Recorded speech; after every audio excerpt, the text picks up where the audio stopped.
I was like, let me move on the side of the computer. We're up.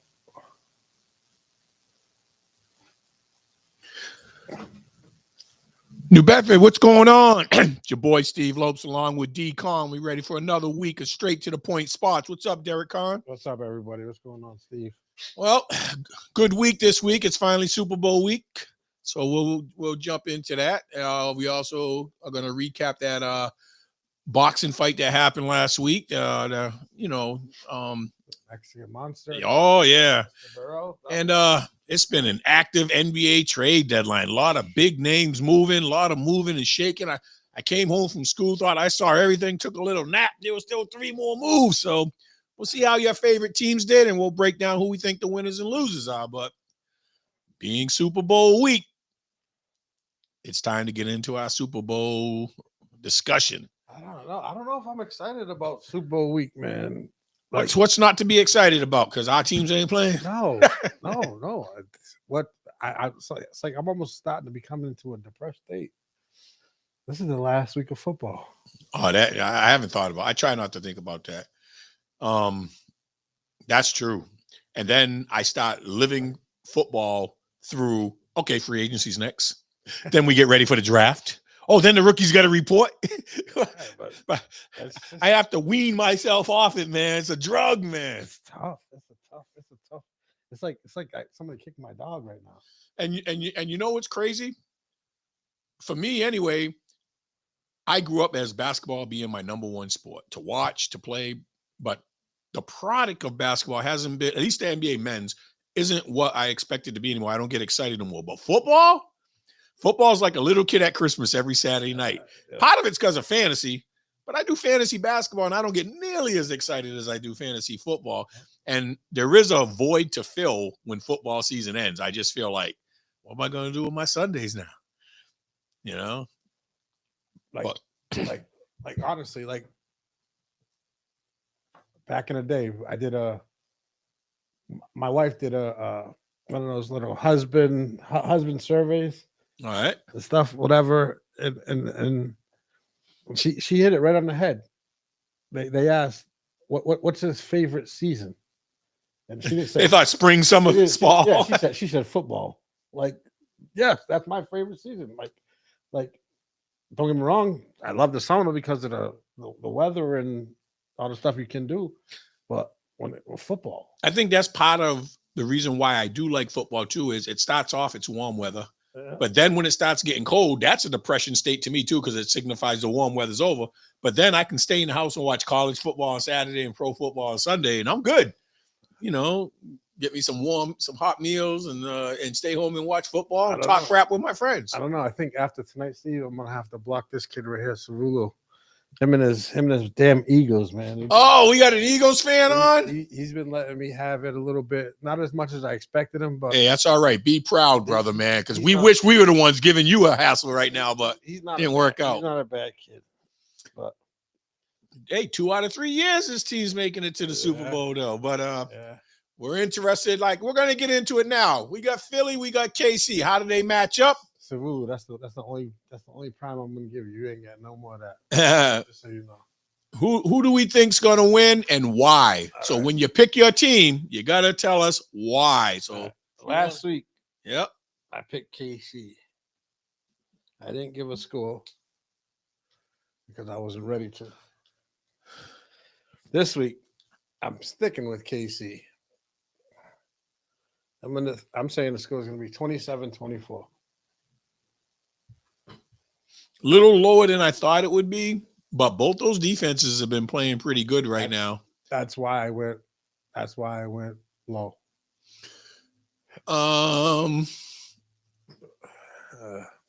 But I also am picking KC in a close game.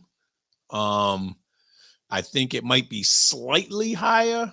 I'm going to say 31-28 or 31-27, somewhere around that, but a 3 to 4 point game. And I think it will be decided in the last 5 minutes of the game. Now, here's a question that we haven't asked each other or what. Who is your Super Bowl MVP? Well, that's part of my discussion as well, because I think it depends on how both defenses react. Because um, I think Kansas City's defense is playing real well, but what they're not playing real well against is the run defense. And they haven't faced somebody like Barkley, and the misdirection and the change of direction that Barkley gets. If you notice, I seen him run a lot of slant stuff, like starts off on one side and slants to the other way or change direction. And I want to say it's a 3-man front. It's a zone read. All right. But I don't think Kansas City responds well to that misdirection. Like, they react to the first move, and then he's so quick through the hole. And Philly got a nice, big, mobile offensive line. Toto Alpha, is that one of your people's? What's up, Toto Alpha? Don't know who that is. Not sure. Not by that name. But that's all right. But yeah, they like they run the zone read. So basically, Kansas City's linebackers got to come to play. Right. But like we said before, can you name one Kansas City linebacker? Nope. That's the problem. So I like their defensive front, but I think they're built more to stop the passing game. Karlaftis has done great pressuring the quarterback. Yeah. Jones is Jones. Is Jones considered a run stopper too? I know he puts pressure on from the nose tackle. Jones does it all. Is he? I know he's a beast, but with Aaron Donald, I knew Aaron Donald would play good against the run and good against the pass. I didn't know if Chris Jones fit that same type of mold. I don't know that. I think that's spam. Yeah, me too. I just won't respond. But yeah, I don't. My MVP. What's up, Jack? I think I'm gonna go with the guy that was suspended for a little while, and now he's back with his boys. My Super Bowl MVP is gonna be Kareem Hunt. That's a sneaky pick, and I have him in our fantasy pool this week. Actually, I took both Kansas City running backs because I can't play Barkley. Me too. So, and Gainwell had a concussion, so I was like, I think I'll go because they both do different things. But yeah. Kareem Hunt, I think he's playing for a bigger contract to show that he still has it, because I don't think he has a huge contract or a lot of time left. I think he likes being in Kansas City, and I think he wants to prove his value. And if Kansas City doesn't step up and pay him, he'll get a 3-year deal from somebody a little higher than what maybe Kansas City was willing to pay. But Kareem Hunt on that team.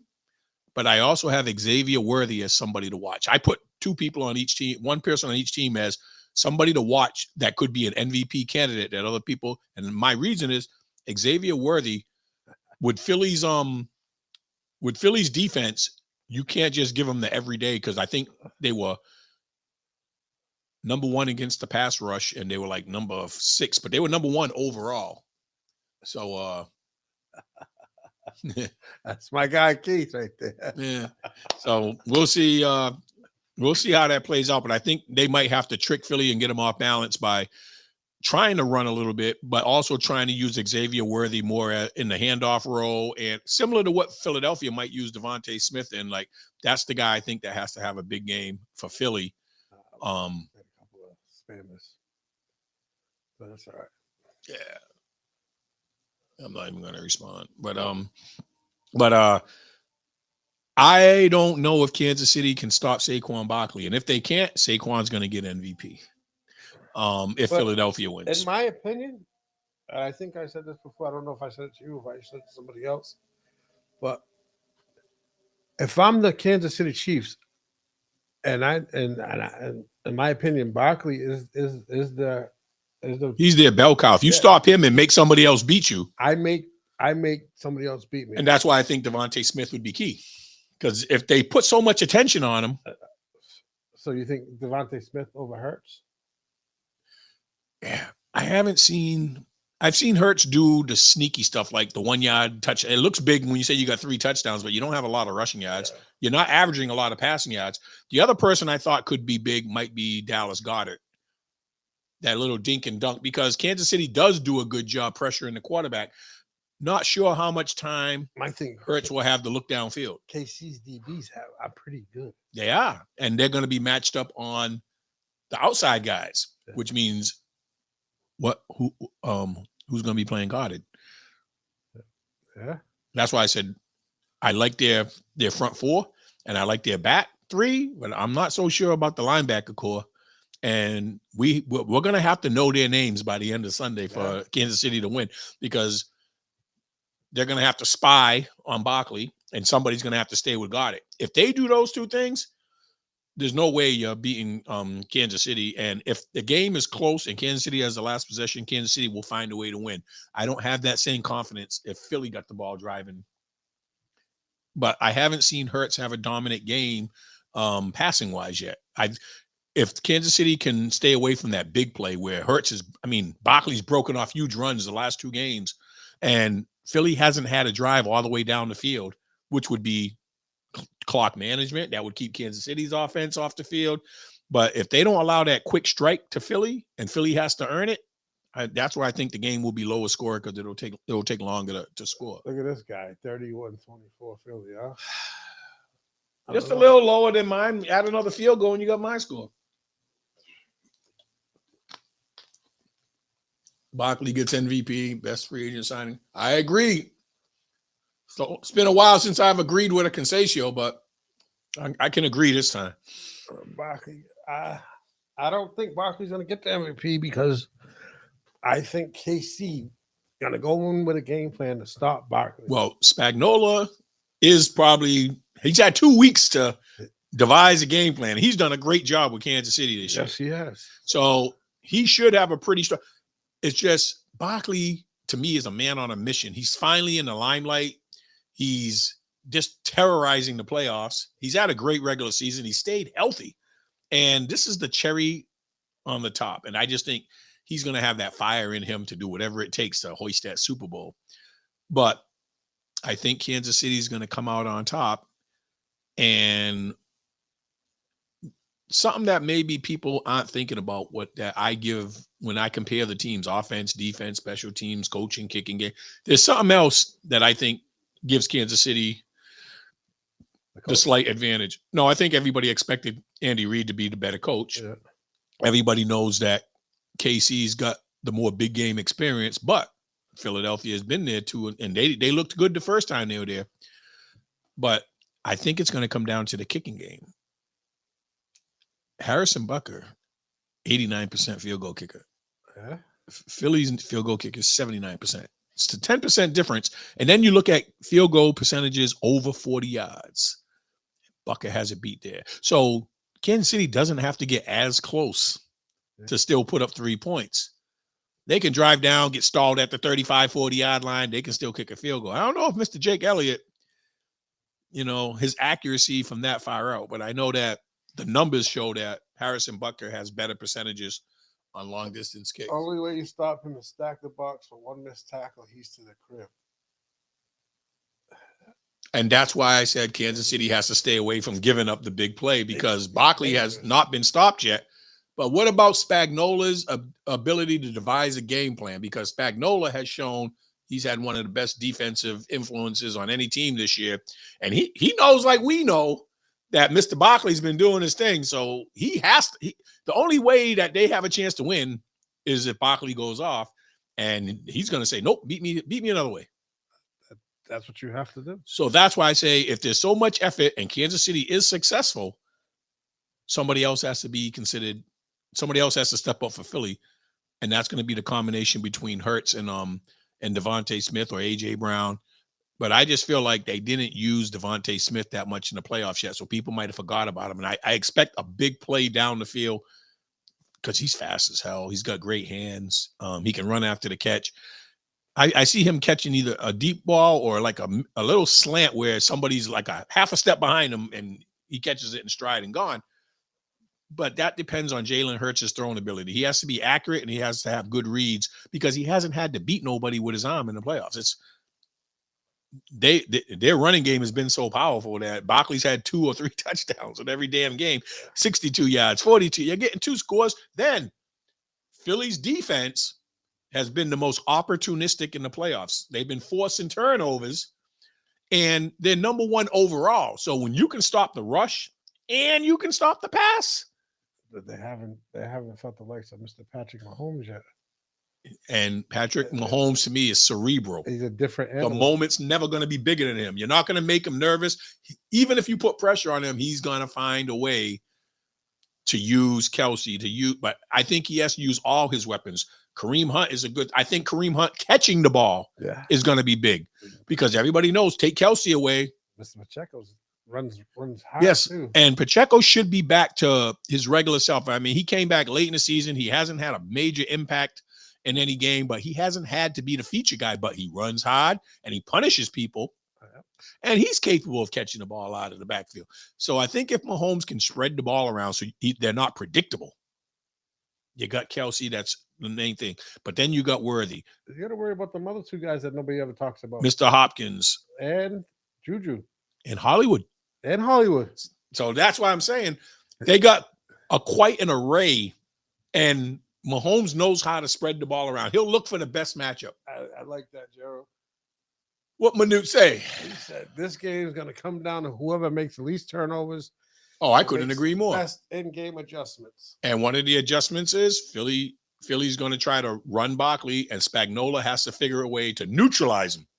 And by neutralize him, I mean keep him 70 yards or under. If they keep him to 70 yards rushing or under, they have a good shot at winning. But if the reason he'll be over 70 is if he explodes for a 40 or 50-yard run. If he gets over 120 and don't score, that's still a win, in my opinion.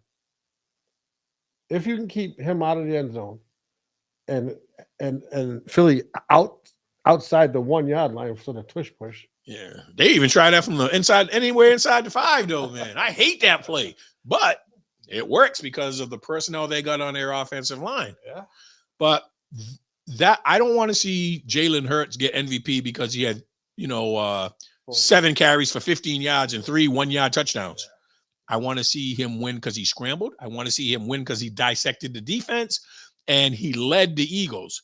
But vouchering touchdowns away from Barkley after Barkley gets you all the way down the field, to me, that's like a false credit. I want to see Jalen Hurts go out there and prove that he's a top-level quarterback. If Barkley gets half of those touchdowns, he easily wins the MVP. And that's my point. Easily. Barkley had a sensational season by all standards, but he lost a fair share of touchdowns because of that stupid cush push. I don't mind him doing it on first down once in a while if it's 1 yard, but you got Barkley, you got Gainwell, you got Hurts who can run the ball. Oh, that's just so boring to watch.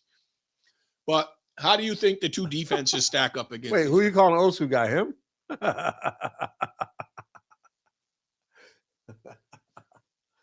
Nah, just when I was starting to like you, Pi, is if that's age discrimination. That's cheating because you're not supposed to aid a runner, and they push the hell out of them. But, I don't know. They don't call it it's not a penalty. It's just not. It's not exciting to me, and I like the people who are responsible for getting you to the 1 yard line to get a chance. You got to reward them. Hey, Barkley ran the ball 4 different runs, picked up 60 yards on that drive, and then you hand off to a 1 yard touchdown. And now we're gonna put Barkley behind you to touch. Touch his ass. Hey, we'll take it over from here. Thanks for getting me close. Thanks for getting me close. That's bullshit. So, if I'm Barkley, I'm leaving Philly next year. So Mr. Pius, Mr. Walker, join us in comparing the influence of the two defenses in this game. How do you see the role of the defenses playing out? It's tough, man. They're both ranked high. Do you have the Philly number 1 ranked overall defense? They're only allowing 174 yards a game. Very strong run defense. Their front seven's very strong, and their defensive backs are young but talented. Quinyon Mitchell and Cooper DeJean are rookies, but they're very athletic, very instinctual. They have very good instincts. They're playmakers, and if you make a mistake, they're talented enough athletically where they can jump in front and disrupt the pass or get a force a turnover. And like we said, Philly's forced the most turnovers on defense in the playoffs. Kansas City's not known to be heavy on turnovers, but they do have them. Mahomes, if he scrambles or there's a lot of pressure on him, he might be susceptible to getting the ball punched while he's scrambling. But they don't really beat themselves. But Philly's defense has been coming to play this year. The only team that I thought kind of made them look mortal was when they played Washington. But their offense was so far ahead, I don't know if their defense really had to play with any urgency. Yeah. When you score 55 points, KC has a good defense, but they can give up a lot of points. KC has a good pass defense. Their run defense, to me, needs a little bit of work because I feel like everybody on their line is a good pass rusher, but I don't think they're good run stoppers. Like Mr. Civulo hires, he had mentioned about KC giving up 29 points last in the AFC Championship, but KC also played a good team in Buffalo, and they played the Texans right before that. It's not like Buffalo's a bum team. No, but what did we talk about last week that Buffalo got away from that started off real good? They got away from Mr. Cook. They were slicing and dicing them up, right? Because they couldn't stop the run game. Yeah. You think Philly's going to go away from the run game with a Saquon Barkley? You out of your damn mind. So I don't see Philly making that mistake. And last week we debated that very issue.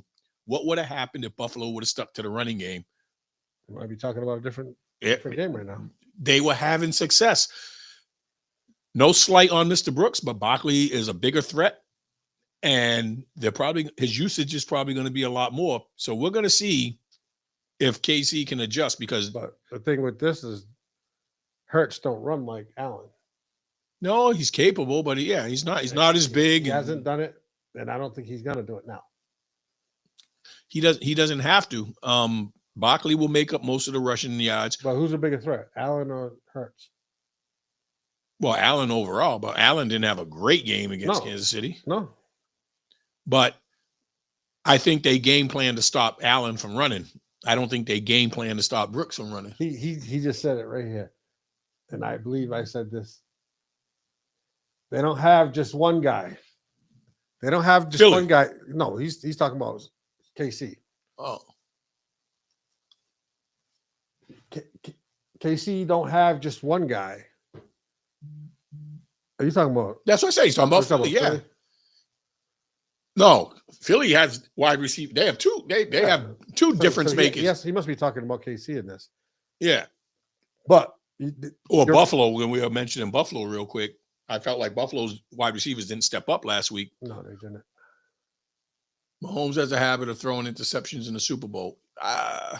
Mahomes has a habit of winning Super Bowls. Yeah, if the game's close and for whatever reason KC's hanging around, I don't feel just like when Brady was leading the Patriots. I do not feel I do not feel comfortable giving Mr. Mahomes the last opportunity to win a game because just like Mr. Brady showed us so many times, 9 times out of 10 he's going to come up victorious. Mahomes is a beast, man. He is, and that's why I think if Philly can get out in front and be up by like 10 in the fourth quarter, you take that ability away and you can fall back on your defense and just run the ball down their throat. But if it's going back and forth and Philly scores with 4:54 left in the game to go ahead, or 2:54, now you got to, if you're not up by more than a touchdown, you got to deal with Mahomes bringing the team back and scoring. He's done it so many times. We're almost expecting it now. And that's how I felt when Tom Brady played. I don't care how little or how much time. Mahomes reminds me of Brady in that aspect that the game's not over until the zeros on the clock are gone. And them two guys will find a way to give you your best shot to win. We always have one idiot in the crowd. Raphael, you're an idiot. But let me see some. Tom Brady's not coming back, bro. You can go back to whatever team you used to like before the Pats. Just in comparing the defenses, I had some stats written down here. Kansas City's total offense is only ranked 16th. I thought they might have been ranked a little higher than that, but maybe because they lost their young wide receiver early in the year, they lost Pacheco, so they had some band-aids on their offense for a little while, and their offensive line has not been great. Their offense hasn't been what it used to be. Yeah, but their defense has stepped up, and their offense has gone down. They're winning games with their defense, and as some people would say, with the refs. But hey, we'll see what happens. So.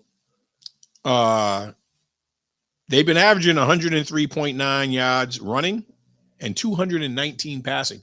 219 doesn't seem like a lot. No. And when they were getting that, it was usually Kelsey getting half of that, and then Worthy getting a third of that, but And then the running backs catching the ball out of the backfield. But we haven't seen 300-yard performances from Patrick Mahomes on a regular basis this year. You know, this is going to be a game where I think when they lost the young gifted wide receiver early in the year, the one that was he break his leg or Dude, he was having a great first like 4 weeks and then number 4. yeah, he was a second year guy this year. He was a rookie last year, but that's their number one big play receiver. That then they had him, they had Kelsey, but then you would have had Hollywood Brown and everybody else. But Hopkins and Smith Schuster have not had dominating performances. I think they're more role players now. Everybody's starting to figure out Kelsey. Like, I don't think Philly's going to sit in the zone against them. No. So that takes away some of the. Well, they might have to, because KC don't have a. I mean, Philly don't have a linebacker that can match up with Kelsey. They don't have a safety that can match up with Kelsey either. Well, one of their linebackers, N'Kobe Dean's hurt. Yeah. And I thought somebody else was hurt. I'm trying to think of their other linebacker. So they're going to have to go zone. They can't match up with. You don't think they can bring a safety up? Who's the safety that the 3-guy name there? Yeah, I don't think he's too light in the ass. He's too small. I just figure the numbers seem drastically different. Zone coverage and man-to-man coverage for Mr. Kelsey. Kelsey is the best in the game at finding soft spots in the zone. Yes. And Cerulo's saying zone all game. You play zone, he's gonna get eaten. Yeah, Mahomes and Kelsey are too smart to not figure out his zone. They'll say, okay, this is what his zone, this is high, this is low. You need to be 7 yards downfield and tuck in this little crevice right here, and he'll turn and the ball will be waiting for him. You can't match up with them, Cerulo. I'm sorry, bro. You can't. You can't do it. There's too many weapons. So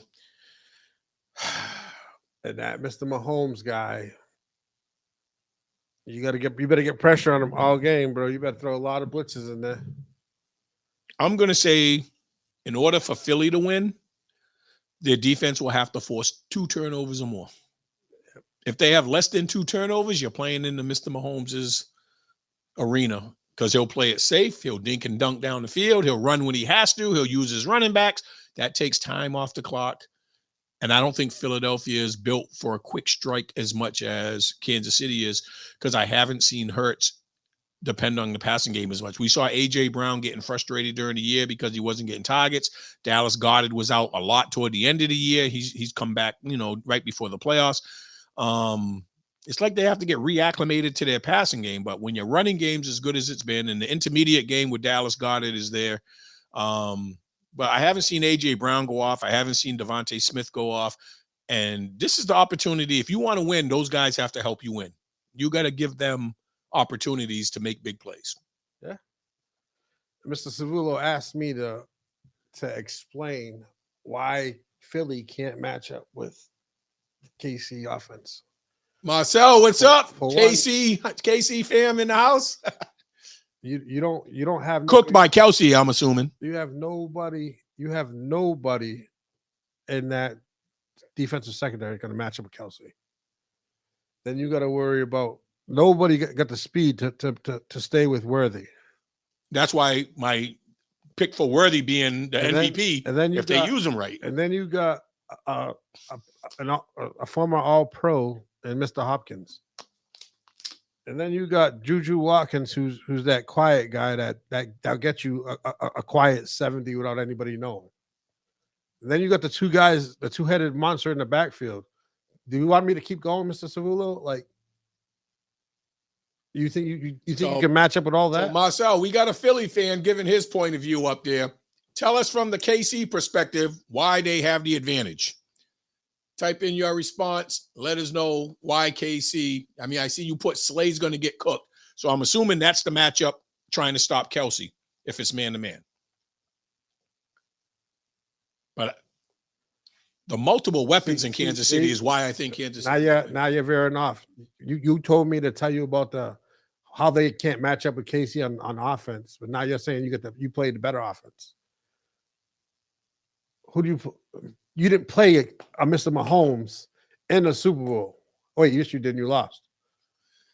But Come on, sir. But those big plays from Barkley have contributed a lot to their offense because they've never had a play from behind. They've gotten out in front because the 2 games in the playoffs that Philly played, Barkley had touchdown runs early in the game to get them on the board right away. Like they were always playing with the lead. If Philadelphia, if Kansas City scores, which they're quite capable, if they score first or score 2 in a row and you force Philly to pass, I'm not convinced Philly's passing game is up to par with keeping up with Kansas City. Worthy only playing good in the slot. Well, when you got the 2 other guys outside and Hopkins, Hold on. He's also been getting the ball on running plays too. When you got that type of game changing speed, they've been end around and using them out of the backfield. I really think Worthy, if Kansas City wins, I think Worthy's going to have a really big game. You saying it like it's easy for them to be stopped. No, don't get on this ref shit, Jonathan. You can't. Don't stop putting the refs into this game. That's terrible. Let's see this guy. I was just reading the comment to see. The ref's narrative is bad. All right, you have to play tight. Can't have 100 yards in pre-snap and expect to beat the Swift effect. Oh, fuck off. Not the Taylor Swift. I don't even know why I put that up there. But I don't know if we were on air yet. We were talking. I think it was right before we went on. We were talking about the advantages one team has on the other. We both believe the coaching advantage goes to Andy Reid. Yes, without a doubt. We both believe the kicking game goes to Harrison Butker. KC. Yeah. So those are 2 definite advantages. Big play, comfortability. Who's been there before? The moment's not going to be big for anybody on Kansas City because they've won 2 in a row and they're going for history. Philadelphia has to knock the champs down in order to win. And I think the Chiefs playing for immortality is going to be too tough for Philadelphia to overcome. I think it's going to be close.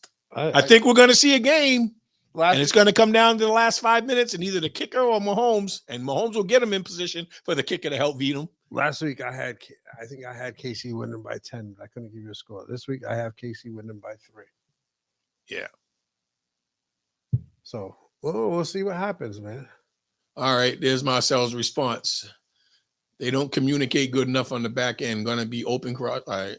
Let's see. Let's let everybody see the comment. This is coming from Marcel DePina, true. From a 2-time defending championship team. They don't communicate good enough on the back end. Gonna be open, crosses all over the middle. Don't let Worthy or Brown get over the top at all. You're gonna see a few defensive timeouts by them cause of communication. That could be very well true. I definitely believe the Worthy part, and I forgot about the Hollywood Brown being just as much of a speedster too. If they utilize that speed aspect, Philly might be chasing a lot. And we all know Mr. Mahomes can throw that ball. But he has so many options, and I think that's what makes the Chiefs so dangerous.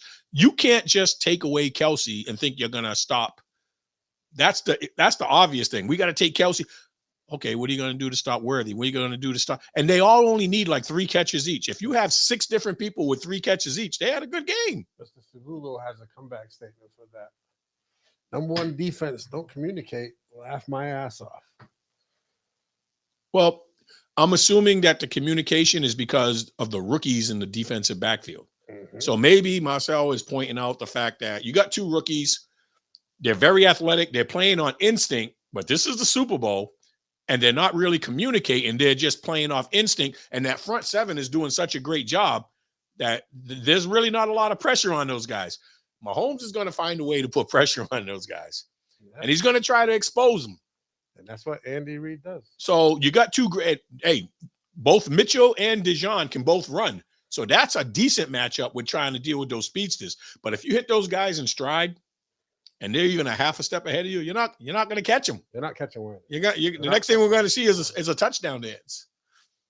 So I just think the flexibility of how many options Kansas City has is going to eventually win. And don't underestimate the running backs out of the backfield. Right when you start worrying about Kelsey too much, or right when you start worrying about the speed, Marcel might be right.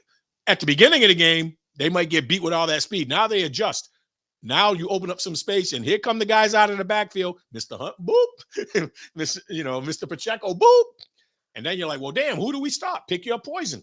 And you're not going to be able to stop everything. I think they're going to put up a great fight. 31-27, Philly.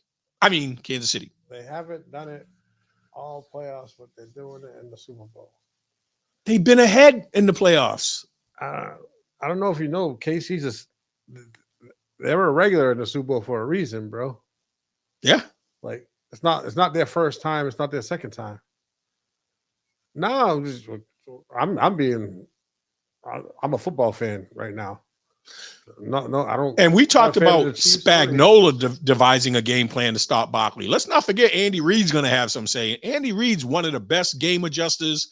He's one of the best coaches in football history. So you got two great minds coming together trying to figure out a way to neutralize Barkley. I don't think you'd stop Barkley altogether, but maybe he doesn't break off those big runs. And now you're forcing Philly's offense to be methodical down the field.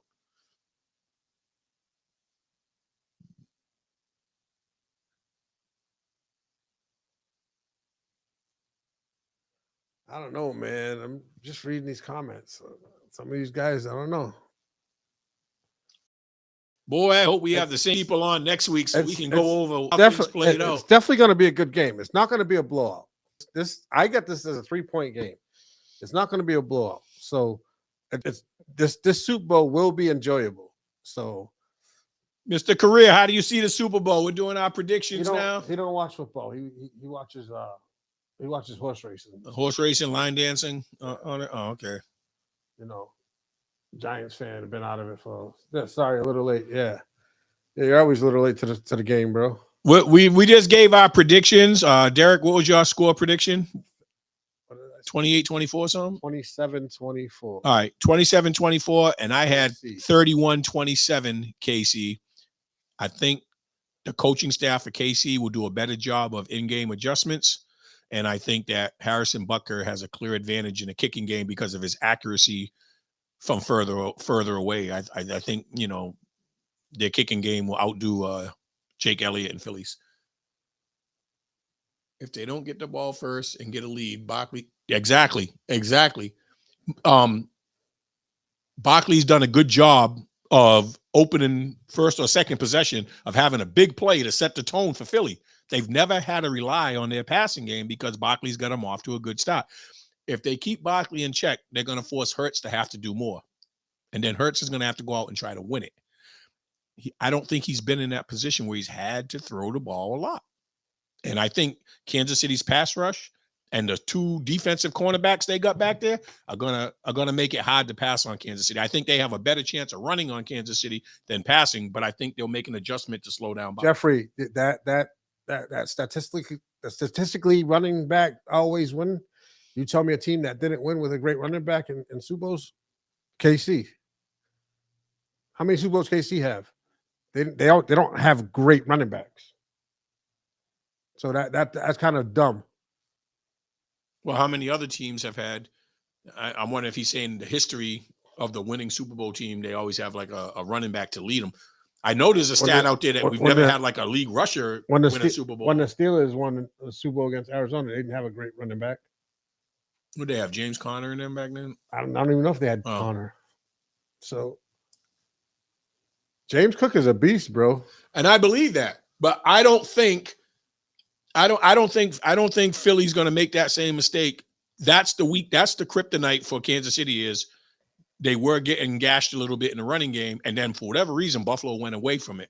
I think Kansas City saw that, and they're going to make sure that doesn't happen. 0 100-yard rushes against the Chiefs in the playoffs this year. Oh, there you go.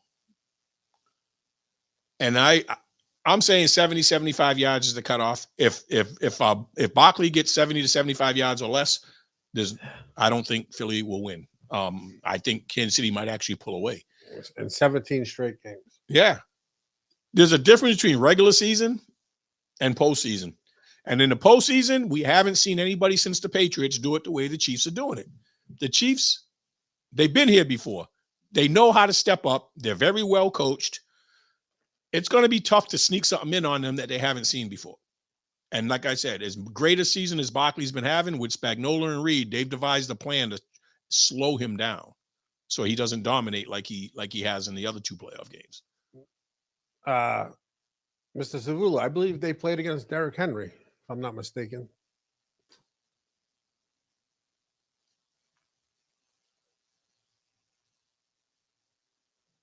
There you go. Bijan, Derrick Henry, and Joe Mixon. There you go. All guys that had great years. Yeah. Just not great games when they went up against Kansas City. So maybe I'm underestimating Kansas City's run defense, because I know when I was watching against Buffalo, I was like, wow, Brooks is kind of doing really good against them. All they got to do is keep doing this, and that'll set up the passing game. And then for whatever reason, Jeffrey Creer, you're my boy, so I'm not going to get into it with you on air. When I see you another time, I'll break it down to you, just so you know, because you're making no sense. But what else we got? Spags for MVP. Myself. Maybe he's had a really great year for a defensive coordinator. Like we said before, once they got rid of Tyreek Hill, that's when the offense used to be so great, and then the defense was suspect. Over the years, they built up their defense, and their offense has gone down a little bit. But as long as you got Mahomes running that offense, you don't really work. He's found a way to make that offense great no matter what. But their defense has gotten better and better every year, and Spagnuolo's getting the most out of everybody, Yeah.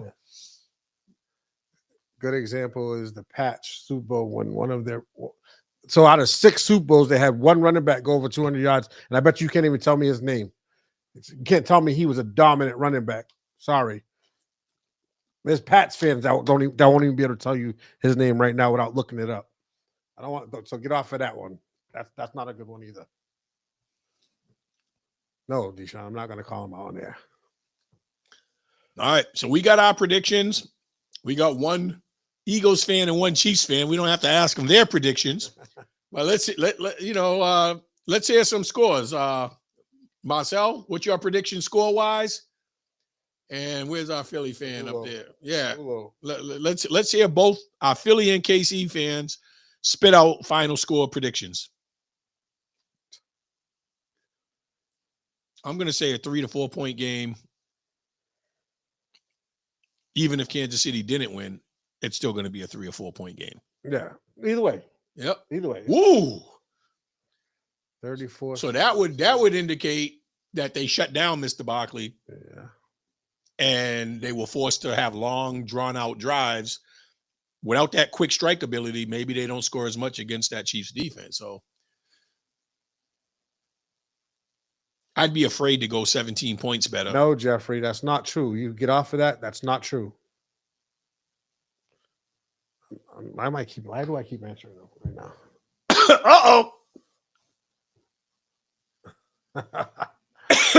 So what do you say, Cirulo? Cirulo, what's your prediction? Marcel gave his. What's your score? At least you got to realize these two guys, they played high school football together too. So. Oh, all right. I didn't know if they knew each other or not. Yeah. I'm waiting for Marcel to come back at him. So Cirulo, that's about what I say, a 3 or 4 point game. I just think a little bit higher. That's the same score I gave. Right? Yeah. But I just think it might be a little bit higher. We don't know about turnovers, special teams. Cirulo got 28-14. Well, we don't have to ask who. So you're saying a Patrick Mahomes run offense won't score more than 14 points. Now I'm questioning who's been smoking the dope.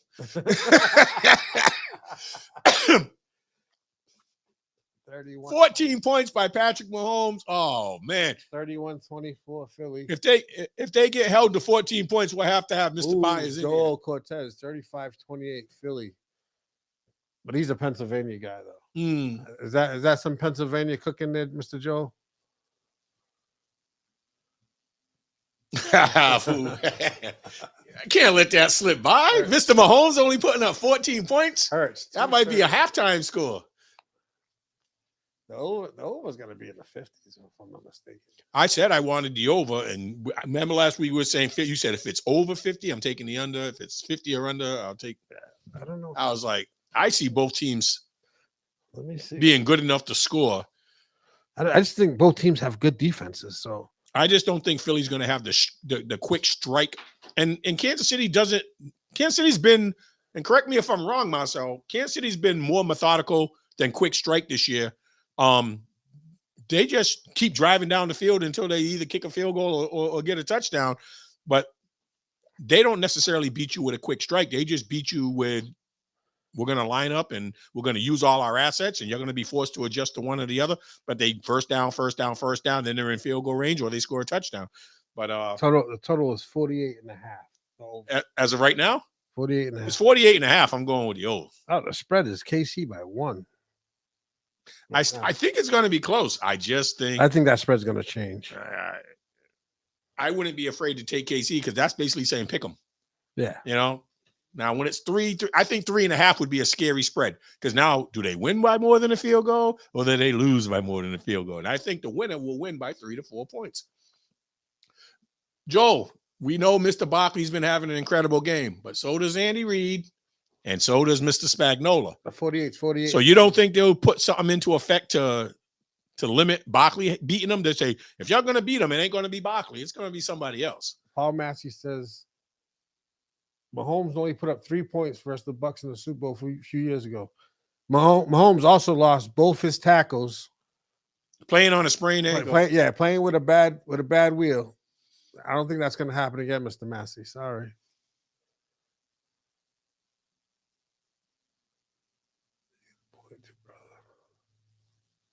Is that in response to my? I don't know.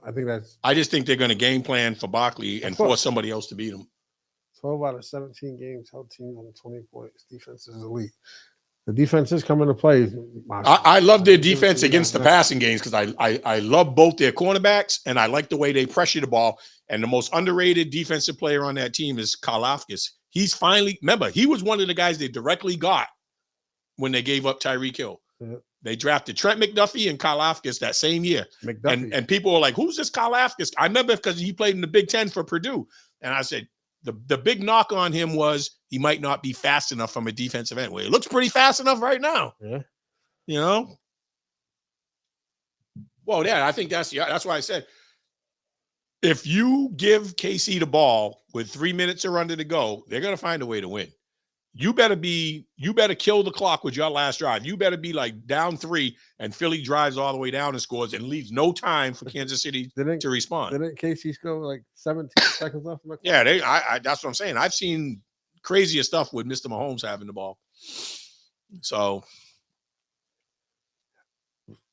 I would, if I'm KC, I want Hurts and AJ to beat me. I don't want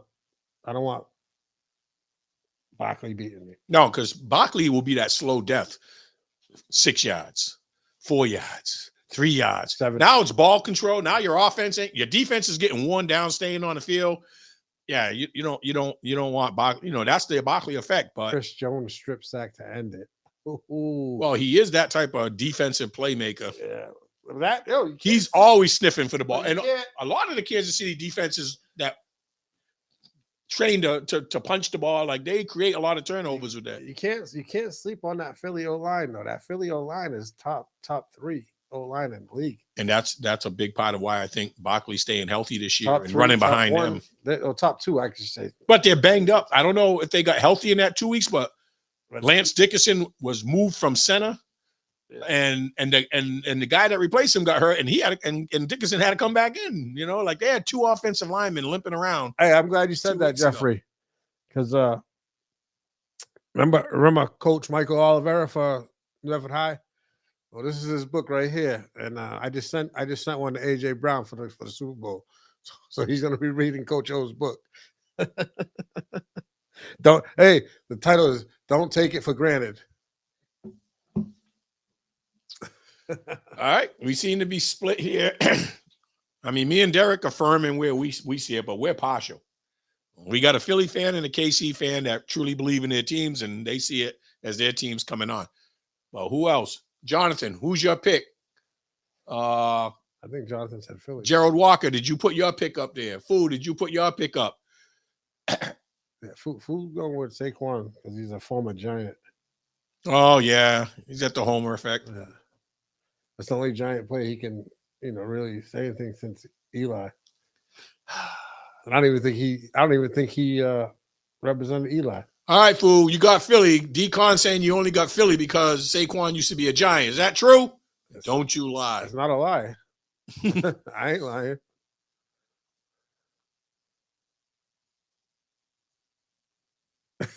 Oh, Yo, Cirulo, I hope you and Marcel are watching this game together, bro.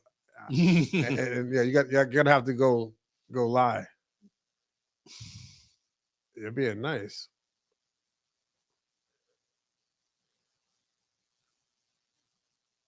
no, not lying. He just doesn't want to hear that. Nah, We'll have to make sure both them guys are on next week so that the loser can explain what happened. Yeah. Yeah. I hope you guys are really watching this game together. All right. Well, I'm all in for the Super Bowl this year. I think it's going to be very entertaining. So Fool, you said you got Philly because of your division and because of Barkley. So you're telling me as if Dallas was in the Super Bowl right now, you'd be rooting for Dallas?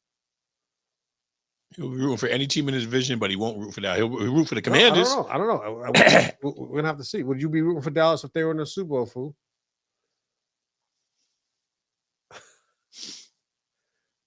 You're not answering. Would you root for Dallas if they were in the Super Bowl? We need that answer, Mr. Correa. Cirulo, man, stop picking on Marcel because he's short. That's not cool. He's got a big heart.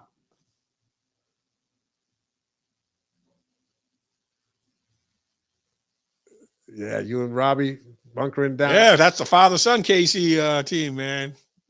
See, now Fool's answer. No, I would not root for Dallas. Don't ask me no dumb question like that. But you just said you're rooting for Philly because they're in your division. So I think that was kind of dumb. Cerulo, I'm rooting for anyone. I think we should have a side bet between Cerulo and Marcel, man. Like 50 push-ups straight or something. We make the loser come on air and own up. Like somebody's got to wear the other team's jersey as a live guest and explain why their team lost. I think honestly, that would be hey, Cerulo or Marcel, what are you guys doing next Thursday? Why don't you come down? Come down. Can we get a challenge that if somebody loses, we got at least one of them in the studio next week to explain it, or maybe we'll get both.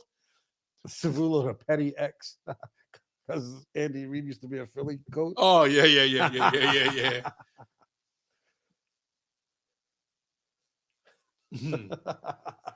that would be a good show next week if we could have both them guys here. It would be nice if we could have them both here today. Mm-hmm. Just didn't think about it. All right. Is there anything else we need to add to the Super Bowl convo before we get to the big NBA news that seems to be changing as we speak?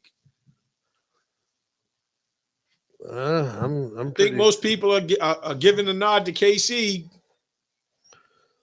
Marcel's got the biggest point spread. That's the only thing I'd be scared about. Like, I don't know. Unless there's some turnovers involved, I don't know about 17 points. Cerulo had a big one, too. Oh, Marcel's at work. Cerulo had a big one. But he did? Yeah, he had oh, you only had him getting 14 points. 34, that's what I said. Mahomes only going to score 14 points. I don't see that. So, oh man, let me see what we got. So we all set with this? I think we done everything we can. We used the whole first hour to talk about football. We got two other topics that we got to get off topic here. Otani's interpreter got 57 months for what he did. And at first I didn't know whether to believe that story. I thought maybe Otani was betting and gambling, and he used him as a scapegoat and probably taking care of his family for it, because that would have ruined his career. Yep. He would have never got that big contract, that he got. Or did that happen after he got the contract? I think that happened when he was still with the Angels, and then he got traded to the Dodgers and signed that big contract. That's when it happened. That's when it came out. Mm. So where we going? We're gonna go NBA trade that, because there's so much to talk about on that, man. There's so many moves. I don't know. My thing, when we get to the NBA trade deadline, there was a lot of big news. Which NBA move was the most shocking? It had to be the AD. And that's what I was gonna say. There was a bunch of big moves, but nobody was expecting. I never thought Luka would be on a trade in Denver. Nobody expected. Yeah. So just to summarize, the Luka AD trade, the Aaron Fox to the Spurs, the Jimmy Butler going to Golden State, Brandon Ingram went to Toronto. Kyle Kuzma went to the Bucks. So there's a couple of other minor ones. But how shocked was everybody to hear of, one, Luka being traded, and two, I thought AD was a great fit in LA because the one thing they struggle with is defense and rim protection. And he gave them that as well as inside scoring, and he could hit the three. You needed to add a piece to that, but you're going to trade that asset and bring in somebody who plays very eerily similar to your current superstar. So you got two people who can do the same thing great, but only one playmaker can have the ball at one time. But see, a lot of people were saying, like a lot of analysts I was watching and saying, the Lakers are setting up for their future. Yeah, because they don't care about right now. They got Luka to set up for their future. And that's the age thing. Luka's 25, AD's 31. So you got 6 years younger. But and LeBron's damn near 40. If you're Dallas, why did you make this move? Because I saw some stories out there that I want to touch upon that why they made him available. Because Luka's one of the top 3 players in the game. And for the same reason the Lakers acquired him, why wouldn't Dallas want to keep a 25-year-old superstar around forever? I don't know. Okay. Does anybody else, just before I reveal it, has anybody else been exposed to the news? We're asking why, because Dallas is the one that contacted the Lakers. Because I saw a little meme on the NBA Today saying Rob Pelinka is going to get General Manager of the Year, and he didn't make one. You know how he's going to get it? Hello, this is Rob Pelinka. What can I do for you? Hey, are you interested in Luka Doncic? Dallas came to him. Then today, Charlotte came to him because they knew they needed a big man. Charlotte got an active 7-footer that would fit in great, Mark Williams, but he's had some back problems, but he's a very active big man. He can score in the paint. He can rim protect. He can do all the things they're looking for. He would have been the piece to put next to AD. Instead, he has to be the replacement to AD. But because I don't want to waste too much time, Dallas media came out and said they were frustrated with his ability to not stay in shape. They weren't convinced because he's getting ready to be eligible for a 5-year, $350 million Supermax contract, which is now out the window now because he doesn't do it with the same team. So that's gone. They screwed him on the way out the door. But from my understanding, there's been several topics. Luka's been oft injured. They're looking at it similar to the Zion Williamson effect. They're saying great talent, but you don't take pride in keeping yourself in shape. And if you're not there on the court, if you're not available, you're not helping us, you know? And if you can't demand all this money and not take it serious enough to be in shape during the season, what you do in the off season is up to you. But if we're paying you $70 million a year, you better show us that you're in it for the long haul as much as us. So they said, Luka basically told him to F off. Luka started disrespecting upper management because he was tired of them coming to him. They started feeling like they were coming to a head and they weren't going to be able to control the narrative with Luka, and they weren't going to get out of him what they would needed to invest. So they said, we're not re-signing him for that money without that commitment. So let's get something for him now. Now, supposedly, Kyrie said he was very upset with them getting rid of Luka. But if you ask me, he should be the happiest man in the building because Luka was ball dominant. Kyrie was ball dominant. It will now be Kyrie's job to show what type of leader he is, distributor, scorer, more of the responsibility. But now he'll have an inside presence. Dallas already had a strong defense. They had Gafford and Lively, and now and guess what? What was AD's biggest complaint in LA? I don't want to play the center spot. So he was pressured. A week after he made that comment, he was shipped out of town. You know what I mean? But like I said, it wasn't the Lakers that pursued that trade. It was Dallas. And I'm wondering how much do we not know that happened behind the scenes? Because if you go look up those stories, the Dallas media definitely pointed out Luka's 270 pounds. That extra weight is how's his defense in man-to-man? His defense, even without the extra weight, that's another issue. He's not good on defense. Dallas has strong defense. Well, him and Kyrie aren't the strongest backcourt on defense, but their back line protects them real well. as great of a player as Luka is, he's a big liability on defense too, and so is Kyrie. But Kyrie's at least been making an effort. Luka, when they showed the highlights after they made that, I was like, wow, I didn't know it was that bad. But they exposed him out on an island. They showed it against the Celtics. Yeah, and whoever Luka's matched up against automatically, because he could be guarding the water boy. Now the water boy is the biggest threat on the other team. Yeah. So your weight is a legit argument. And if you think that you can't have your employer request you to come in better shape, but you want the biggest contract in basketball, but you're not willing to do your part. Yes, you have great skills. This year it's 270. Next year you come in at 280. Are you going to eat your way out of the league? Are you going to be? I mean, you'll be coming with more money. He's a very smart player, but he's not a very But then you're making a 5-term commitment to that, and if he keeps getting bigger and he becomes less effective, now you got all that money tied in, and you can't improve the team nowhere else. Yep. So I had no idea that Luka and Dallas management were secretly behind the scenes battling over these points. And I guess it just got to a boiling point, and management and ownership just said, that's it. As great of a talent he is, let's just see what we can get for him. And I don't think I think Dallas is in better shape today. LA will be in better shape down the road because of the age difference. But I think Dallas's odds of climbing up in the Western standings just got better because AD's going to play power forward because you got Gafford and Lively. Kyrie's going to take more leadership control at the guard, which is going to shine more light and appreciation on what he can do. Yeah. They have a deep roster. Didn't they just trade for Caleb Martin too? Yeah. Yeah. I think Dallas has made the moves that are there's no easy way to give up Luka Doncic. But when you get to an impasse and you feel like we don't have no other choice. And they also got that guy that they just picked up last year from Golden State. Klay Thompson. Yep. So I can't remember where, if you look up the standings real quick, where's Dallas in the West? Surprised we haven't seen no comments yet. I think they were 6th. That could be wrong. We get off the Super Bowl and nobody's joining us for the NBA trade deadline. Man, I couldn't wait to get to the NBA trade deadline. There was so many moves, so many impactful moves.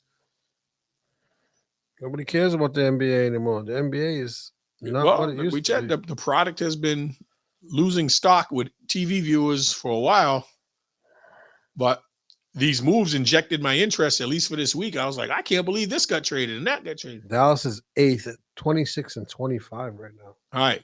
So they're one game over 500 right now. They haven't played one game yet with Anthony Davis. His first game is Saturday, I think. Against the Celtics, I think. Is it against the Celtics? I believe so. I think Dallas. See who Dallas plays Saturday. Super Bowl Sunday.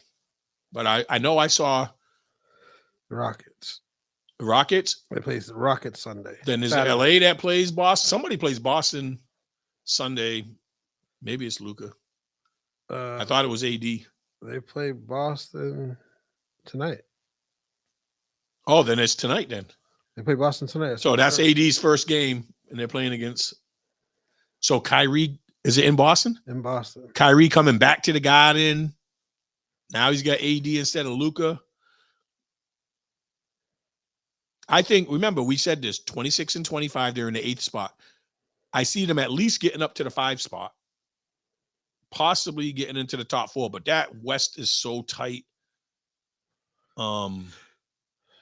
It's going to be difficult. So who do you think won the trade right now? I think Dallas won. You think Dallas won for right now for this season? Yeah. How difficult of a transition is it going to be for LA for James and Doncic to play? Because I look at that like when LeBron and Wade first got together. It didn't happen right away. They're 10 games above 500 right now. Who?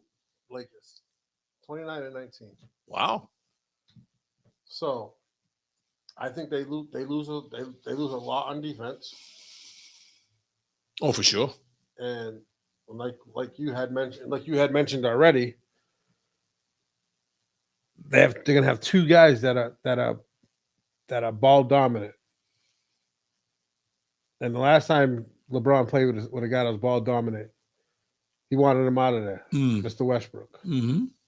So I don't know But how that's gonna. he coexisted with Dwayne Wade, but that learning curve took a lot longer than we thought. But Dwayne Wade isn't somebody that needs the ball in his hands all the No, time. but he was the focal point of the offense, and LeBron had to figure out, and then they had to figure in Chris Bosh. So it was like, how much do I be aggressive without stepping on? Because they were all boys too. So it was like it took a while, and that's the year they got beat by Dirk and them in the by Dallas, ironically enough. Mm-hmm. So I don't know, man. Guys, I'd really like to hear people chime in on this Luka and AD trade. I think there's so much to unpack here, and I'd like to hear different people's opinions. Maybe some people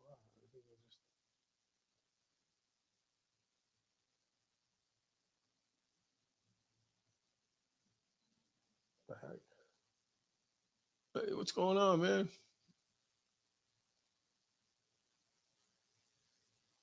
Oh, wait a minute. I see Paul Parrott. Drag that down. All right. There we go. I'm bad. You're gonna see this and see that one team Tennessee going on. Oh yeah, I don't even want to talk about that. And then there's a good game right after that tonight. Tennessee, UConn is playing, and then there's Notre Dame and somebody else, but we're missing because there was a 6:30 start. AD cut his hair.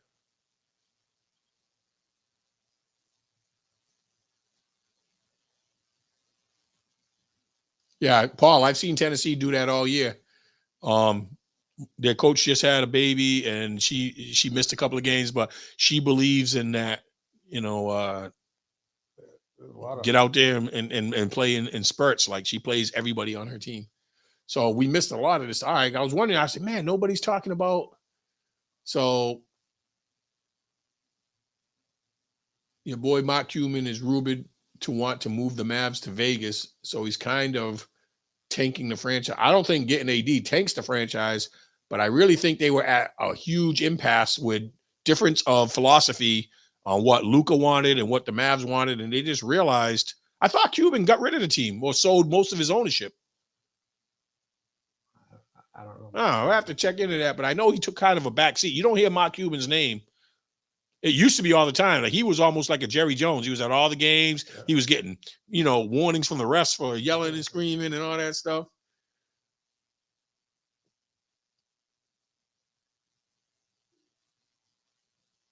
Well, AD has stayed on the court this year. I agree. He has trouble staying healthy. The street clothes name. Stanley Roberts ate his way out of the league. So did Tractor Trailer. So did a couple of other guys. Tractor Trailer was always big, though. Yeah, but they were able to play big until their eating habits even got more and more out of control. And, they were big guys who were athletic, but it's hard to be athletic at a big size. And it's a lot of wear and tear on your ankles and your knees. That's what Zion's one of the best athletes out there. But at over 270 pounds and you're a Skywalker, all that explosion, all that landing on the ground, that takes its toll. But Zion has a lot of soft tissue injuries. It's always a pulled muscle, a hamstring, a quad. It's always a soft tissue muscle with Zion.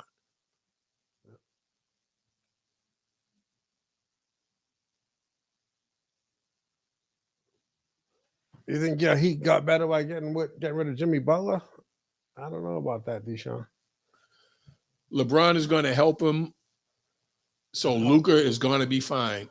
He's going to help him, but they're too similar of a player. His weight, well, LeBron has a round-the-clock nutritionist, physical fitness routine. LeBron's dedicated. That's why he's so dominant at 40 years old. Yeah.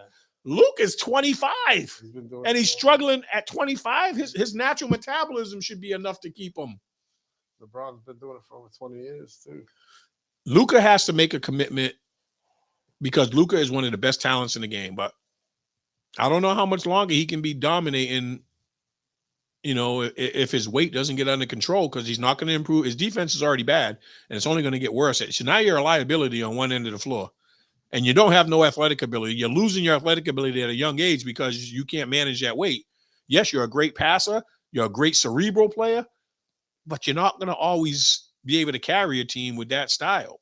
And like you said, I think they're playing for the future, like life after LeBron. Oh, yeah.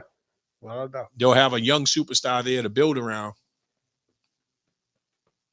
But I was really caught off guard with all the negative publicity I heard about Luka's attitude. I heard he was being very disrespectful to the general manager, to the team president, to the ownership group. Like he didn't give a damn. He just thought he was untouchable. Yep. And then when they showed his reaction, he was more shocked. I think he felt like they ain't never getting rid. I've been traded. What? Yeah. And I don't think that trade would have happened unless it wasn't to another high-profile team, big market team, and they were getting something good back. But like I said, right now, I feel the immediate future, if AD stays healthy the rest of this year, and that is a big ask, but he's been healthy this year. I like what this means for Dallas's chances this year because he goes back to the 4 position. Kyrie gets more responsibility, and they got deeper with adding Caleb Martin as well. And like you said, they got Klay Thompson already. That team's starting to round into form. They're getting a little long in the tooth with Kyrie getting up there and Klay getting up there, but they're a bunch of veterans that know how to win. Yeah. And if they can stay healthy, I think they move up from 8th to at least 5th because there's a lot of dogs in that Western Conference. But the Western Conference is deep. I could see them having a legit chance at 5. I don't know if they get higher than 5, but they'll improve. And then they'll have to play the 4 team. And right now, who's number 1 out there? OKC. OKC. Then you got the Rockets. I think Memphis is up there. Like those 4 top teams are dogs. OKC, Memphis, Houston, Denver. Memphis is ahead of Houston? Yeah. Ooh. OKC, Memphis, Houston, Denver, LA, Lakers, LA Clippers, Minnesota, Dallas, Sacramento, and Phoenix. Okay. And Golden State. Sacramento, Phoenix, and Golden State are all tied at 25 and 25. So I got a question to you, Decon, and I also pose this to our viewing audience and listening audience. What was the second biggest trade? Was it De'Aaron Fox or Jimmy Butler or something else? Because I think either the Jimmy Butler to Golden State or De'Aaron Fox to San Antonio. It had to be the Jimmy Butler.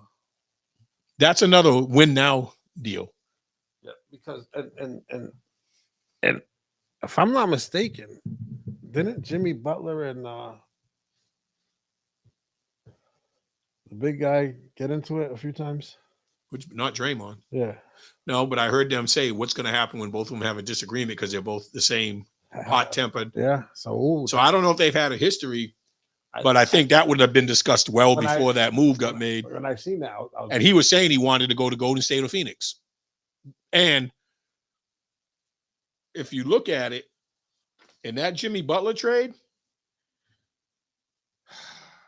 I don't know why Golden State had to give up Andrew Wiggins. They also gave up Kyle Anderson, but they also gave up a protected first-round pick and PJ Tucker. PJ Tucker been traded 4 times, and it's because everybody likes the sneaker collection. They all want to see the sneaker collection. Even Jordan's them there would buy it. We missed this. Yeah, that's what I was saying. Thank you, Willie. I was saying I knew he took a back seat, but I wasn't 100% sure. But I didn't think he was the majority. Ooh, that would be a first. I haven't heard nothing about that. Hey, that makes you think. Last year when they won the West. Oh, to take the drink away. When Michael Finley took his beer away. That makes wow. We just thought as a funny moment back then. But and then the weight gain. You're drinking too much. Maybe. Especially in the off season. Maybe, man. Willie, that would be big information, and there might be some merit to that. But I know the weight issues were a huge concern. Maybe he's refusing to cut back on the liquor. Maybe he's not working out except showing up to the games, or he's not doing nothing in the off season. They probably wanted him to come in at like 230, 240 this year. And he was at 250 last year. Now he comes in 20 pounds heavier. You're 20 pounds in the wrong direction. And it's not a good 20 pounds. And you're drinking. And it's not a good 20 And that would make sense to why we're hearing Dallas did a good job of keeping these rumors under the table. Why he's fighting with management so much. If you're drinking, what happens when you talk to somebody you can't get through to them, like they know it all. They don't think they have a problem. He might still be in denial. Dallas doesn't want to invest that type of money into somebody that they have to put that much work. They're going to have to work more on Luka than Luka's willing to work on himself. Woo, if Luka does have that, I don't know. He has the LOL at the end. I don't know if he's serious. No, because he had, I think the LOL was because you heard it here first. Oh, okay. That would be a huge different viewpoint on it. I don't know. Why? Yeah, he brought him to the finals last year. Oh, why is this not? It's not updating on its own. Coming down, like. So, Michael Kahn, good point, because I was going to get to that. I was going to say, in addition to giving up those players to Miami, one of the things that pushed this deal through was he got his extension. It's only 2 years, but 2 years at 121 means he's getting $60 million for year 2 and year 3. Oh, it's gonna be a crazy. So he has one more year left at 50. Who's that, Jimmy? Yeah. Well, that was a team option. And then he gets 60. Because he was talking about not re-signing with anybody because he was going to deny the optional year. Yeah, then he's going to get $60.5 million for 2 years. For 2 years. He probably wanted it for 3. They were like, that's a little risky at 35. Go, you be 36. He's not good like that to be getting $60 million. Well, he's looking at it like, in his eyes, he's still an impact player. He just watched Tatum get that money. He watched Jaylen Brown get that money. Jaylen Brown are 25 and I know, 26. but we're talking about an egomaniac guy. You know, like that Jimmy, that won a championship. And he's got that. Yeah, and he's got that. He's got that big game reputation. You know, like playoff Jimmy. What they call him, playoff Jimmy or something like that. They showed highlights of him killing my Bucks and killing the Celtics in the playoffs with some incredible stuff. Like, he just took over. Michael Kahn he entered that information. I was going to say, and there's another big reason besides. I don't know if I can give him $60 million. Yep. So I think he's going to be very content in Golden State. Now, what are the chemistry issues with? You just asked about, did he get along with Draymond Green? That's. I think Steph Curry has that effect where he's so well liked and respected, and Jimmy Butler will defer to him, whereas in Miami, he was the man all the time. So, but I think he'll share responsibility. I don't know. And he'll play defense. Can he share the responsibility? Or will he take it, the fact that obviously that's Curry's team? But you don't think those conversations were had before that deal was agreed upon? Golden State probably said, "This is how we see it. How do you feel?" You give me 60. You tell me you're going to give me $60.5 million. I'm going to tell you now. I'll do anything you want me to do. But once we get there and shit starts to go downhill.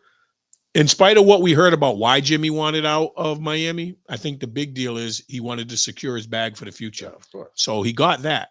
The other thing is, when he went to the championship, all those role players that were good were not kept. And he felt like Dallas ownership, Riley and the general, they reneged on the promise they made. They promised to build, they drafted Bam, they drafted Hero, but who did they go out and get for free agency to help?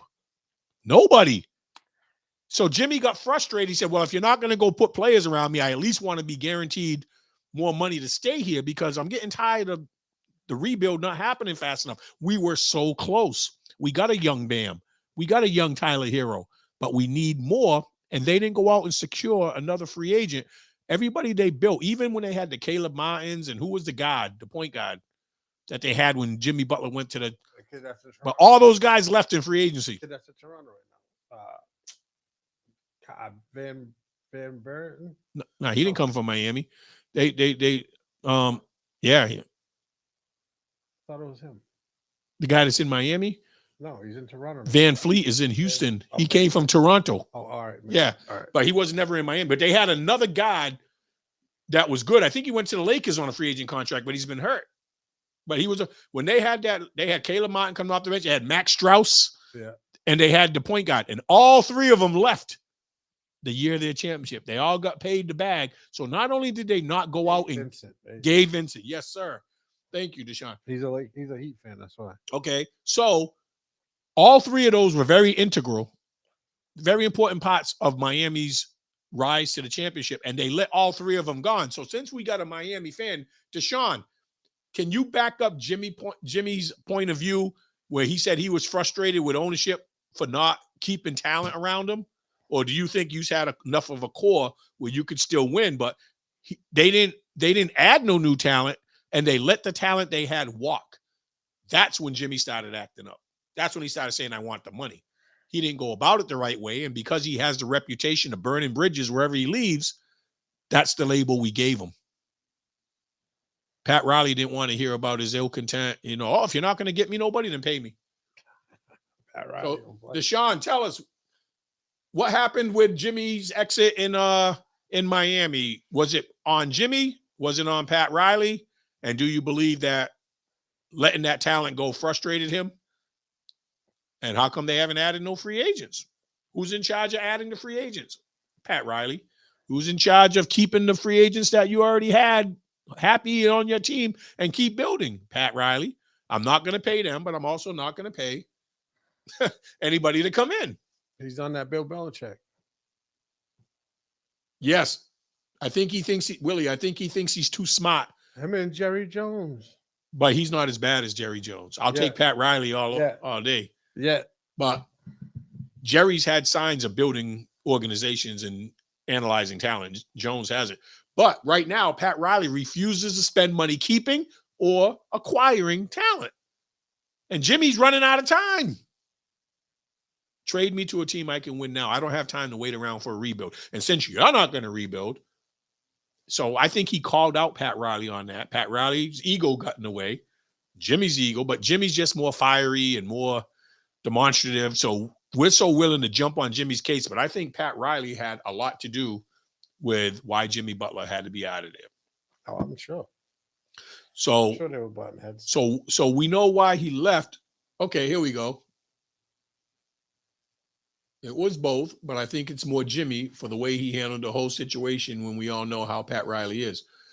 Well, just because we know how Pat Riley is doesn't mean that he gets a pass. He did let talent walk, and he did not acquire new talent. He just kept the talent that he got through number 1 draft picks, which was Bam and Tyler Hero. But everybody else that was a free agent find or a late round draft pick that developed into good talent, when it came time to pay him, Pat Riley said, "See you later." Right. So Jimmy's gone. Who they got? They got Wiggins. They got Wiggins. They got Kyle Anderson, who's like a Swiss Army knife, but he's been bouncing around the league here and there. Yeah. But they also got another first-round pick. That is right up Pat Riley's lane, because that's not going to cost as much as getting somebody in free agency. And you're going to get somebody for 5 years. It's a 2025 pick, and this draft has a lot of talent, this upcoming draft. Willie says all those guys left got paid the bag because of Jimmy. Right. And none of them have thrived anywhere else. No. Matt Strauss might have been the one, but it's sporadic. Where'd he go? Cleveland, right? Yep. He's had his moments, but he's not a main contributor. He's coming off the bench. You paid all that money to come off the bench somewhere. But Matt Strauss couldn't create his own shot. But when Jimmy Butler's in a double team and he finds you wide open, Caleb Martin was the one I thought helped him the most. And he got shitted on the most. Yeah. But you can't lose Martin, Vincent, and Strauss, 3 contributors in one season, and you replace them with nothing. And they want to know why Miami's not playing to the same level. Didn't Hero come off the bench? When Jimmy was in the championship, yeah. But I think they were trying to make the youth movement move, and they were trying to feature Hero more and try to feature Bam more. And now they wanted Jimmy to take a back seat. And Jimmy's like, I'm still here. I just need some help. Yeah. And you guys refuse to give it to me. So I think, let's see what John, we got Wiggins in the first round and Mitchell from Toronto. Yeah, Mitchell used to be the defensive specialist that got drafted out of Baylor that went to the Sacramento Kings first. Then he got traded to Toronto. Now he's going to be, we'll see if he gets playing time, but he's a shutdown defensive player. He doesn't give you much on offense, but he's high energy and he's a great defensive player. But Wiggins might be a nice little fit because let's face it, Jimmy Butler wasn't playing no more and they were still a decent seed in the East. Now you got somebody who contribute. And remember, Wiggins plays both sides of the ball. Yep. So he gives you a little bit of what Jimmy does. But that's better than having a disgruntled veteran there that's going to disrupt the team chemistry. And you got a number 1 pick in this year's draft. a solid draft where you're going to get some type of impact player that can play in your rotation. They're saying the whole first round between the foreign players and all these one and done young kids, and then the kids that stuck around for 4 years, the first round is going to be pretty talented. And Miami's going to be somewhere in the middle to just after the middle pick. So they'll get a decent player for that they can probably, add to their rotation that will be a contributor. But let's get back to what's the chemistry going to be like in Golden State? Like, will Jimmy respect Curry enough to just play team ball? Because you already got Draymond Green. Curry needs a raise. He's going to have to deal with crybaby Draymond Green and crybaby Jimmy Butler. But at least Jimmy Butler is still a contributor. Draymond Green has seen his better days. He's not the defensive player he used to be. He's not the playmaker he used to be. He's smart out there, but his physical skills, he doesn't run and jump like he used to. He can't go shut down somebody on defense, but he always has a lot to say. He kills the teams with his attitude at the refs. Yeah, and he hurts the team, making himself unavailable. That's why LeBron and them beat him in the championship. Remember, he was suspended. Yep. 1 or 2 games and kicked Bron in the nuts. Yeah, but doing dumb stuff like that. Golden State won the trade, but similar to Dallas and the Lakers, Golden State won it for this year. Yeah. I forget how old Mr. Wiggins is, but if he can play a few solid years there and they add that number 1 draft pick, and maybe Pat Riley finally acquires a free agent this year. 100% true, Willie. I think Curry and Jimmy will be fine. Green, I'm not so sure of. If it wasn't for Green, they might still have KD. And that was the other thing I forgot about. I was like, he's done a lot but he made KD feel unappreciated there. Yeah. And you know what's funny, Willie? Tell me if you heard any of this, because I heard this today, but I can't prove it yet. Before Jimmy Butler got signed, they were actively trying to get KD back. Yep. I heard that. But the asking price was too much. There was a few So they decided to go with Jimmy Butler because they could give up a lot less. They would have to have given up Podziemski, who they kept in this deal, but they would have had to give up some of their young players in order to get KD back. But if you put KD back with Curry again, I think that would have been a problem. I would have bet on Golden State more than what they did adding Butler. But they keep more of their contributing players intact going with Butler. It was a lower asking price. But it wasn't until after they couldn't get KD. And how much would KD be interested in going? Did they squash the bad blood between him and Yeah, I think they did. But that was a big reason why he left, man. That and the talk like, oh, you didn't win nothing on your own. So he wanted to go prove he could win somewhere else. And that didn't happen in Brooklyn. And it hasn't happened in Phoenix so far. So KD's trying to, create his own legacy where he's the man. But even with Steph Curry on the team, KD was still the man. Like, he still got MVP, didn't he? All right, what did Willie just say? Yeah, the bottom one. I heard that as well, but how does KD go back to a team that Green said that? And that's why I said, is everything the water under the bridge? Yeah. Green's already been proven wrong because has Golden State won since KD left? Nope.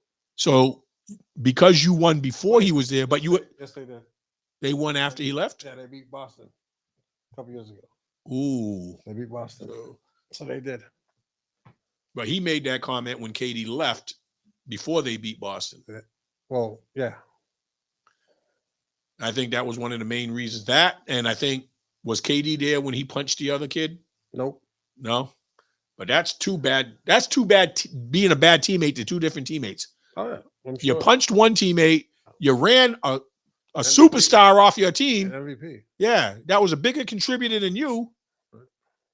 And then you do all the dumb stuff with the refs and the kicking people in the nuts and all this other stuff. Like, yo, how long before you grow up, man? You're 30-something years old, living out a dream of playing professional sports, and you're still antagonizing teammates and coaches and referees and other opposing players. Like, come on, Draymond Green. Grow up. But I heard they really made a push. I don't know if KD was like, I don't know if I feel comfortable playing with KD or Green, because that could have factored in. But I heard Phoenix asking price was a little richer than what Golden State was willing to do. They wanted draft picks. They wanted people who can contribute right now, because from what I understand, Bradley Beal is invoking his no trade contract. That's why he didn't get moved. They were trying to move Bradley Beal. They wanted him in a Jimmy Butler deal. He said no. Which is funny because when he played in Washington, he stayed loyal to Washington to all those losing years. Yep. But he's like, no, I did the loyal thing. I'm happy playing in Phoenix. I'm going to stay. I'm not getting traded no more. You know? So he made that comment during the game when Green wouldn't pass him the ball. Ended up turning it over and costing him the game. I remember that too. And he got up in his face, right? Wasn't he on the sidelines yelling at KD? Camera zooming in, so the whole world. KD said something to him about not passing. Mm-hmm. He said, "Give him the ball," and he refused. Wow. Kind of remember that. So, do you think Golden State? What's Golden State's record right now? 25-25. So they're similar to Dallas, because those Dallas was 26-25.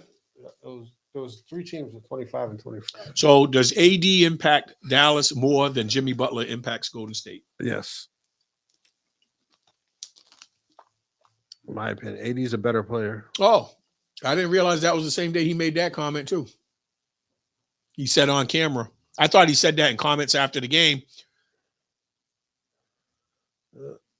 You can't control. And guess what? You know why? Because he knew that KD, he'd probably lose that battle with Steph Curry, because Steph Curry has been boys, and he's the only reason that Draymond Green stayed on on Golden State all those years, because management was tired of him and wanted to get rid of him. And Steph was his lawyer. Remember, they were on vacation together when he got that contract. And so was LeBron. LeBron was them. They were like in Spain or somewhere out of the country. And Draymond got extended for some crazy money last year or the year before. And I was like, he's too old to get this type of money. But Steph Curry continues to go to bat. And I think that's the last. We haven't heard no Draymond Green issues this year. No. So I think Steph Curry says, look, bro, I love you to death. I love having you as a teammate. I'm going to go to bat for you this last time. But if you screw it up, that's it. I can't keep going to bat for you. And you're your own worst enemy. Sacramento, Phoenix, and Golden State, all 25-25. Okay. So we talked about the first two trades. The other one involves Sacramento. They traded who I thought was their franchise player, in my opinion. but they got your boy, Zach LaVine. That's not my boy. He's a Chicago guy, isn't he? He was until like 2 days ago, wasn't he? Yeah, but I never really liked him. No? I wasn't really so. I thought he wasn't available as much as he could. I don't know. I think that's what made me not like him. But he's going to go play with Sabonis. But you know what they said was two main factors in that Fox trade? He was coming up for contract. He made it known that he'd like to play with Victor. Yep. And they said Malik Monk has been playing so well that they figured addition by subtraction. They can get something for Fox. They still got Sabonis. Malik Monk can step into the starting lineup. And now that they got Zach LaVine, and then remember, they still got the shooter that comes off the bench. He has a brother in the league, DeJounte Murray's brother. Yeah, DeJounte, but he's a shooter. He's a 6'7". He played at Illinois. So they still got a core there, but Malik Monk used to be that firepower that came off the bench. Malik Monk is now the starting point guard. I never looked at Malik Monk as the point guard because even in college, when him and Fox played together, he was the off guard. But Malik Monk's going to give it a shot at point. I don't know if he's a true point guard, but they got all three teams that made moves all separated by one game. You just said Dallas, Golden State, and Sacramento are all separated by one game. What? All right, but Phoenix didn't make any moves. So which of those three teams that make move gave themselves the best chance to separate from the other two? How ironic that they all have the same record and they all made a move to try to. Has to be Golden State. So you believe that Steph Curry got to Jimmy Butler and they talked about it before the trade was moved and he's there to win? Had to. Keenan Murray, Michael said. Yeah. Yep. Keenan Murray. Thank you, Mike. But he's a player in himself. He's another underrated player. He's a shooter. He's a scorer. He'll probably get more looks now that Fox isn't around. I just don't know where the assists are going to come from because Malik Monk is a scorer. Zach LaVine is a scorer. Mr. Murray is a scorer. Yeah. Who's going to be the assist guy? The center. Yeah, because Dante averages the quietest outside of of the Joker, he might be the next best all-around big man as far as he does everything. He's the next best passing big man. Dallas blew it. I think Dallas got the better deal out of the Lakers. Why did Dallas blow it? Because they gave up a 25-year-old superstar? Because I can understand that in the long run. But to win this year, I think AD helps him if he stays healthy. But Dallas pretty much got a younger LeBron. I don't think Jimmy has lost that instinct to be a killer. I think he lost his joy of the game being caught up in that Miami system right now and the beef with Riley. But I think he's rejuvenated. I think Jimmy's going to come out. I think he lost his mind doing all that crazy shit with his hair. Oh, Jimmy? Jimmy, yeah. So guys, what team won out of those three? Is Golden State? Garrick says Golden State got the piece that's the best for them to help them separate from Sacramento and Dallas. I think Dallas got the best piece to help them right now. And you also have, who was the third team? Oh, Sacramento. I don't think Sacramento got enough back. I think Sacramento will be the team that fades to black. They got enough. And the other two teams, which they don't probably need. And can all three scorers coexist without a passer? There's only one ball. They don't have a true point guard. They got three scoring guards. And now, like you said, Sabonis might have to be the point center. Yeah. AD is a top defender and scorer. I think that him and Kyrie will be a rising duo. Exactly, Willie. And the other thing, I don't know if Kyrie want to be there. Yes. There was some. That's tonight. Kyrie's in Boston tonight, all right? Yeah. But here's the thing. When Luka was there, Kyrie and Luka were both ball dominant. Whose team was it? Who was the leader? Luka, for all intents and purposes, was a point forward. He was playing guard, but he's really too slow to point guard, but he has guard skills. Kyrie has total control and keys to the offense right now. Kyrie is going to demonstrate that he's still one of the top point guards in the league. He's going to score. He's going to assist. And he has somebody like AD who depends on him getting the ball to, but he also has, like you said, Clay. They traded for Caleb Martin. I think Kyrie Irving is going to have one of the best second halves of the season if he stays healthy and AD stays healthy that we've seen anybody in the league. Watch Kyrie's numbers get better because he's going to handle the ball more. He's going to get more opportunities. Yeah, but you didn't get the chance to handle the ball as much when you had to share it with Luka now. The reports I saw, Kyrie was in mourning because I guess he got along with Luka real good, and they were just starting to figure out how to play with each other, and he knew Luka was a quality player. But Luka's similar to him going to LA and have to share the ball with LeBron. Like, Kyrie didn't have the ball. When it comes down to the stretch, you don't know which one's getting it. Whose hands are you putting? Now you know Kyrie's going to have the ball in his hands, and either he's going to score or he's going to look for AD or he's going to look for an open Clay, but he has options. But Kyrie is now in charge of making those decisions. Yep. Luka would have the ball in his hands in the last minute of the game if it was close. Who might drop? Wait a minute. Let's see. You're talking about Kyrie might drop 30 tonight. You say Luka was everything for Dallas.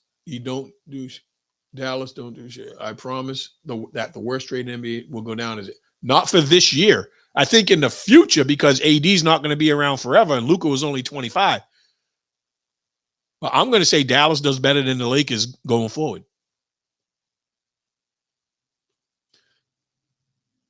Yeah, Michael Kahn. Thank you. I agree. Simple. Dallas now. Lakers for the future. Exactly what we just said because of the age difference. And they'll build around Luka, but Luka's going to have to get himself in professional shape to be dominant for that many more years or he'll cut his career short. They needed a new face of the league, and now Luka being in that big market, yeah, he'll be there for 10 years. One team wanted immediate, and one team is preparing for the future. Yes, maybe he'll learn the dedication to the game by playing with LeBron because you can't question the way LeBron approaches the game. LeBron is the closest thing to Luka without the consistent jump shot. But as far as being an all-around player that makes other plays around him better, but LeBron always respected his tempo, his body, to make sure he was in great playing shape, which is why he's played so many. Everybody that clowns LeBron for playing all these years, you don't get that way by not keeping yourself in tip-top shape. He's still one of the best athletes in the league at 39 years old. I don't think Luka makes it to 39 and has the same effect that LeBron does. No, he's definitely not making it. He's not going to make the 30. He has to make those changes now. So maybe the point you made earlier, maybe LeBron will get in his head and say, you're going to train with me. You're going to use my personal dietitian. And if you do these things, I promise we can win together. So we'll see. So LeBron's going to take the bottle away from Luka. yeah, but that was interesting because when Willie pointed out that when Michael Finley took the drink away from him, I thought it was just jokes. And then I said, maybe there was some truth to that. Maybe he was doing that because it was starting to get out of control. He's a young guy. He's partying a lot. He's drinking. But now you're partying and drinking more than you're worrying about working on your game. Yeah. You're just so supremely talented that nobody noticed a drop off in your game, but your body's deteriorating at a rapid pace. And you're becoming more and more of a liability on defense, and maybe your condition, maybe you're not playing as much as they want you to play because you're always tired. You know, who knows? So, all right, those 3 trades were huge. Long term, I do think the Lakers are going to win that deal. Long term, I think Miami will be all right because that number 1 draft pick they're getting this year with Andrew Wiggins still being relatively young where he can still help out for a few more years. Who else did we have? We had Luka, De'Aaron Fox. All right, my Bucks made a move. Michael Kahn, everybody out there, what do we think about Kyle Kuzma going to the Bucks? Now, I know we wanted to dump salary and get somebody who could play every day. I used to love Chris Middleton. Chris Middleton's 33 years old. He was making $36 million a year. The best ability is availability. Of course. And his availability was minimal. Right. So Kyle Kuzma was still averaging like 22 a game for the Wizards, but he's in obscurity. But he's also playing alongside Jordan Poole. They said his numbers were down a little bit this year. It's kind of hard to play in Washington and be upbeat all the time, but I think he just got an injection of energy and motivation because he's going to a playoff contender where he's not expected to be the leader. Hey, all the attention's on the freak. All the attention's on Dame.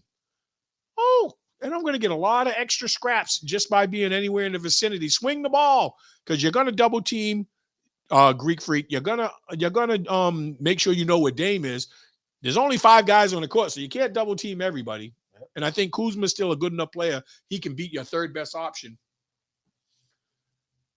All right, Mr. Pyers, now you're getting personal. Why is he a bum?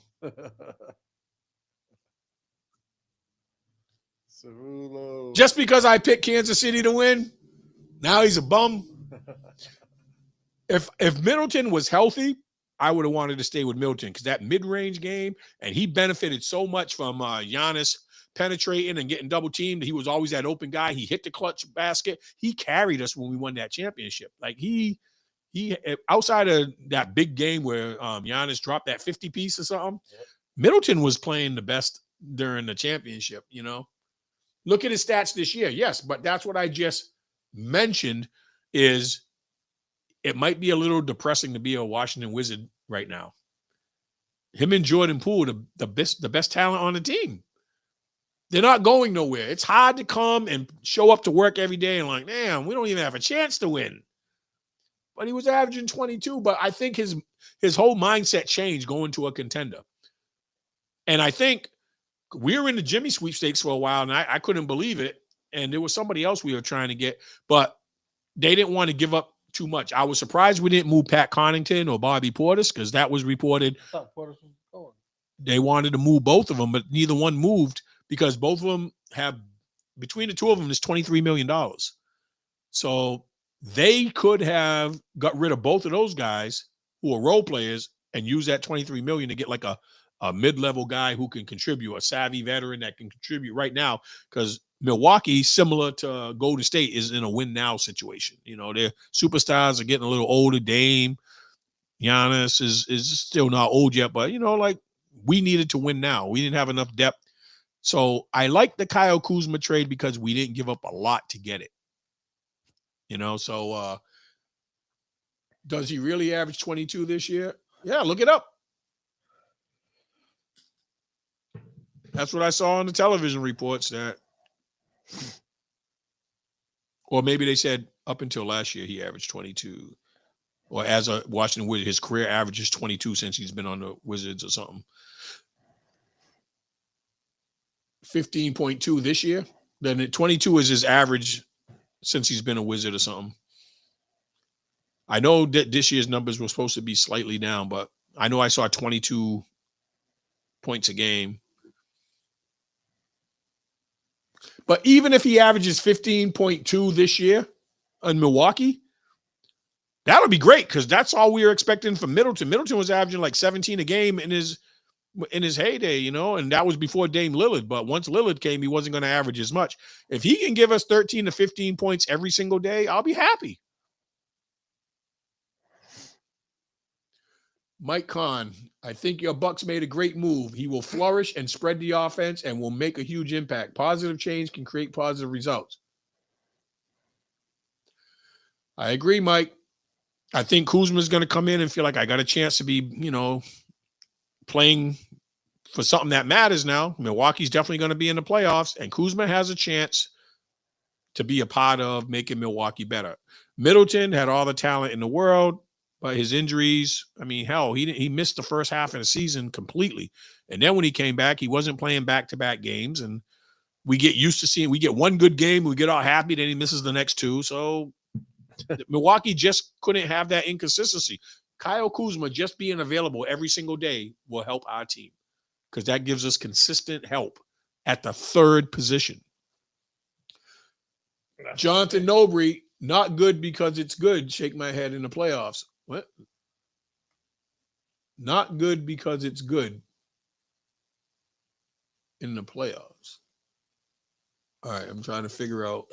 I don't think he understood what he just wrote either.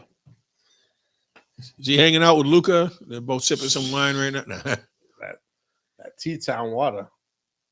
Get off of that T-Town water, Jonathan. So out of all the trades that you saw happen, which team do you think helped themselves the most right away? Because we all think in the future. Right away. I has to be Dallas or. I think it's Dallas right away. Dallas or Golden State right away.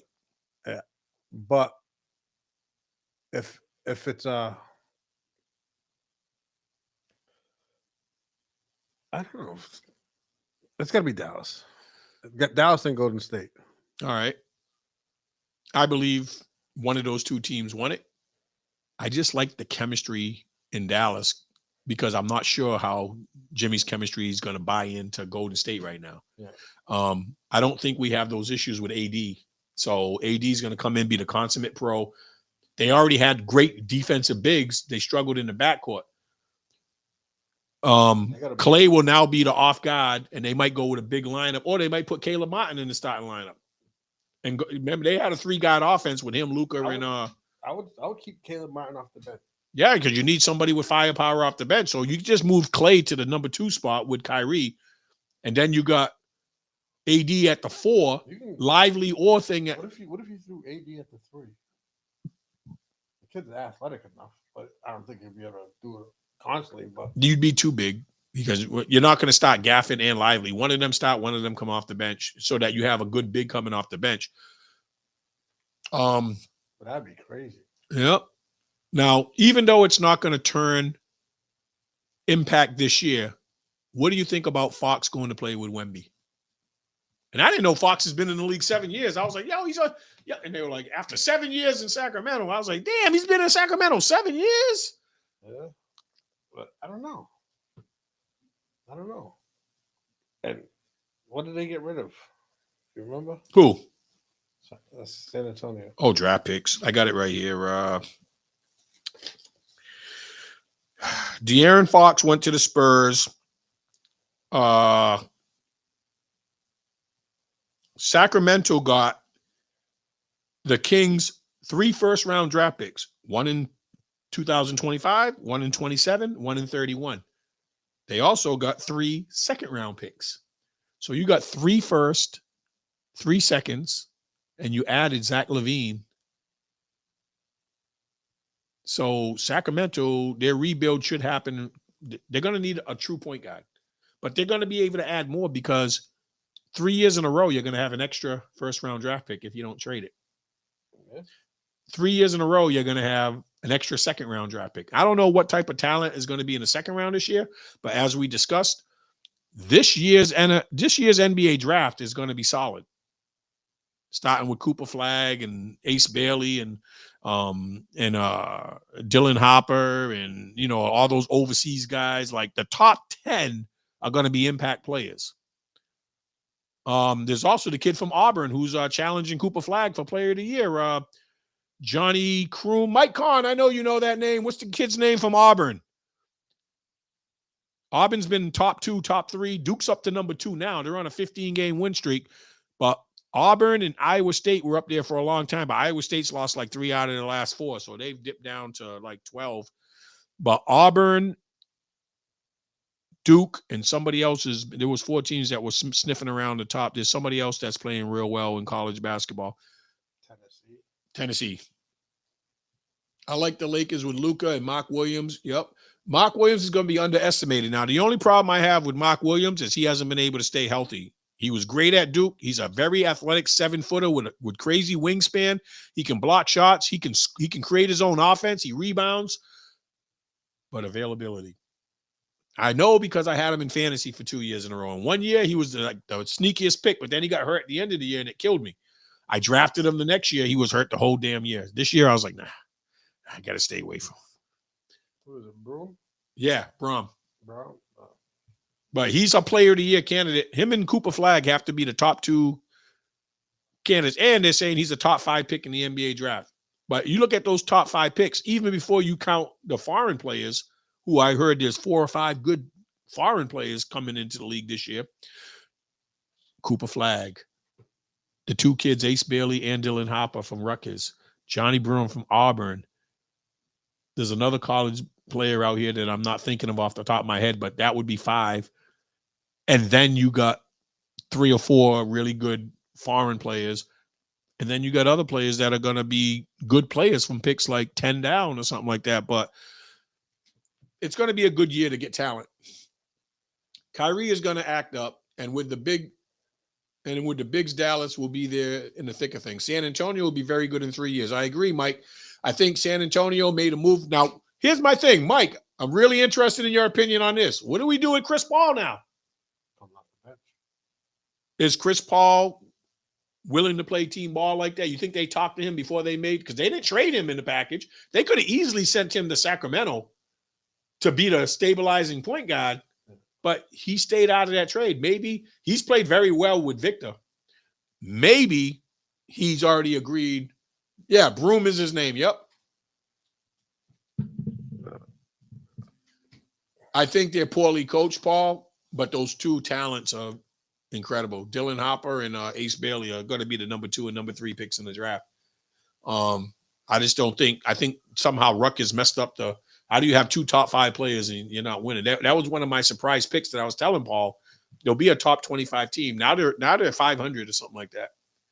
They've lost into teams they shouldn't have lost because they play great, but they don't know how to win. And that's part of being a freshman. Chris Paul play a coach? Maybe. But do we think, and is Willie still on it? He always has a good insight on this as well. But Mike, Willie, Paul, what's going to be the Chris Paul effect? Is he going to allow De'Aaron Fox already started the first game.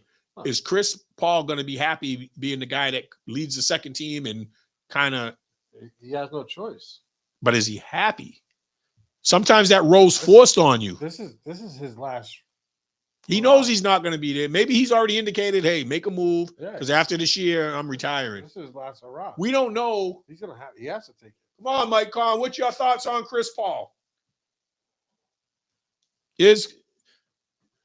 I think Chris Paul's at the point in his career, like you're saying, where he's going to be the consummate pro, and it's going to lower how much he has to contribute. Maybe he can extend another year, coming off the bench playing 15 minutes a half as opposed to playing 22 minutes a half. That's the only way. So they won't lose nothing when De'Aaron Fox comes off the court because they'll have. And don't be surprised if they add I don't know. They gave away all their draft picks. They traded 3 number 1s and 3 number 2s. So I don't know who you're getting in the draft. But they also got another player that I like on their team that doesn't get much, but he had trouble staying healthy this year, is Jeremy Soccerin, who came from Gonzaga.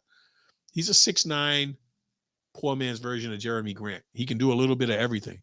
Yeah. That's the guy I heard rumored going to the Bucks too, but for some reason Portland didn't want to give him up. Or they didn't want to take on Middleton because of his salary. Who, Portland? Oh, Jeremy Grant? Jeremy Grant, yeah.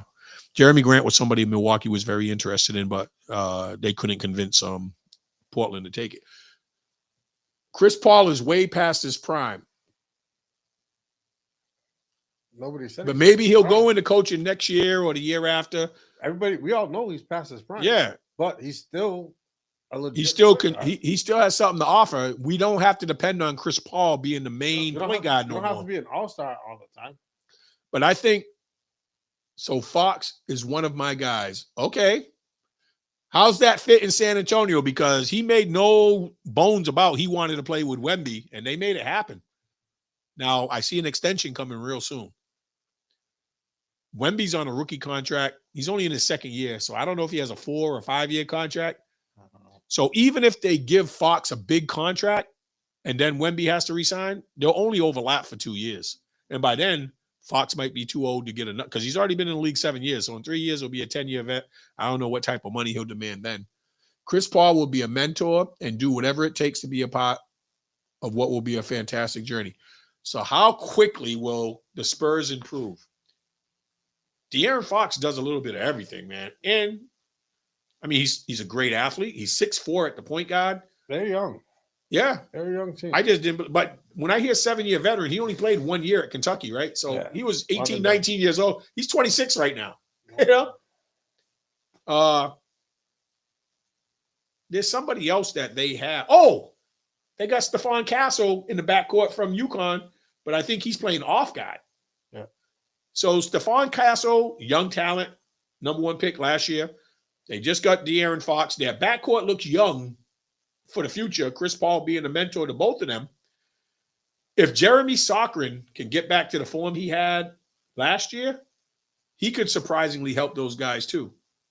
Good combo with Wemby, who still has not – no, he hasn't hit his prime.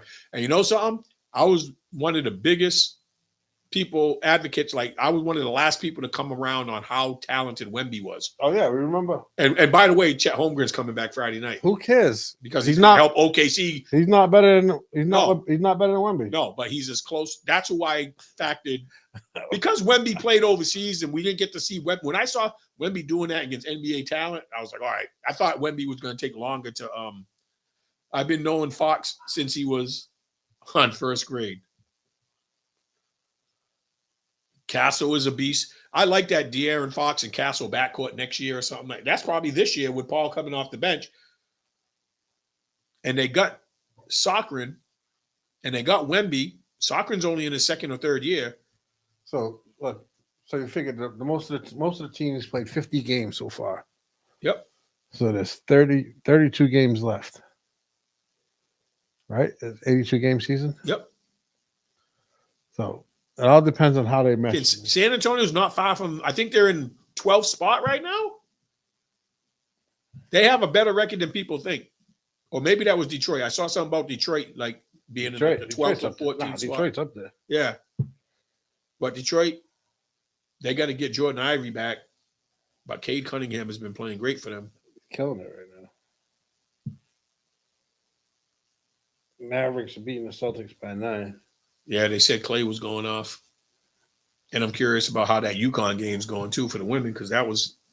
San Antonio's in 11th right now. All right. San Antonio's in 11th. You're only going to be in 10 to be in the play-in. 22. Well, they're in 12th. I'm sorry. All right, they're in 12th. 22 and 26. They're not that far off the pace. They got better for right now. But how do you add talent to that team unless you're going to do it through free agency? Because giving up 3 number 1s and 3 number 2s, you ain't building nothing through the draft. Detroit's in the 7th spot right now. Ooh, that's a lot higher than I thought.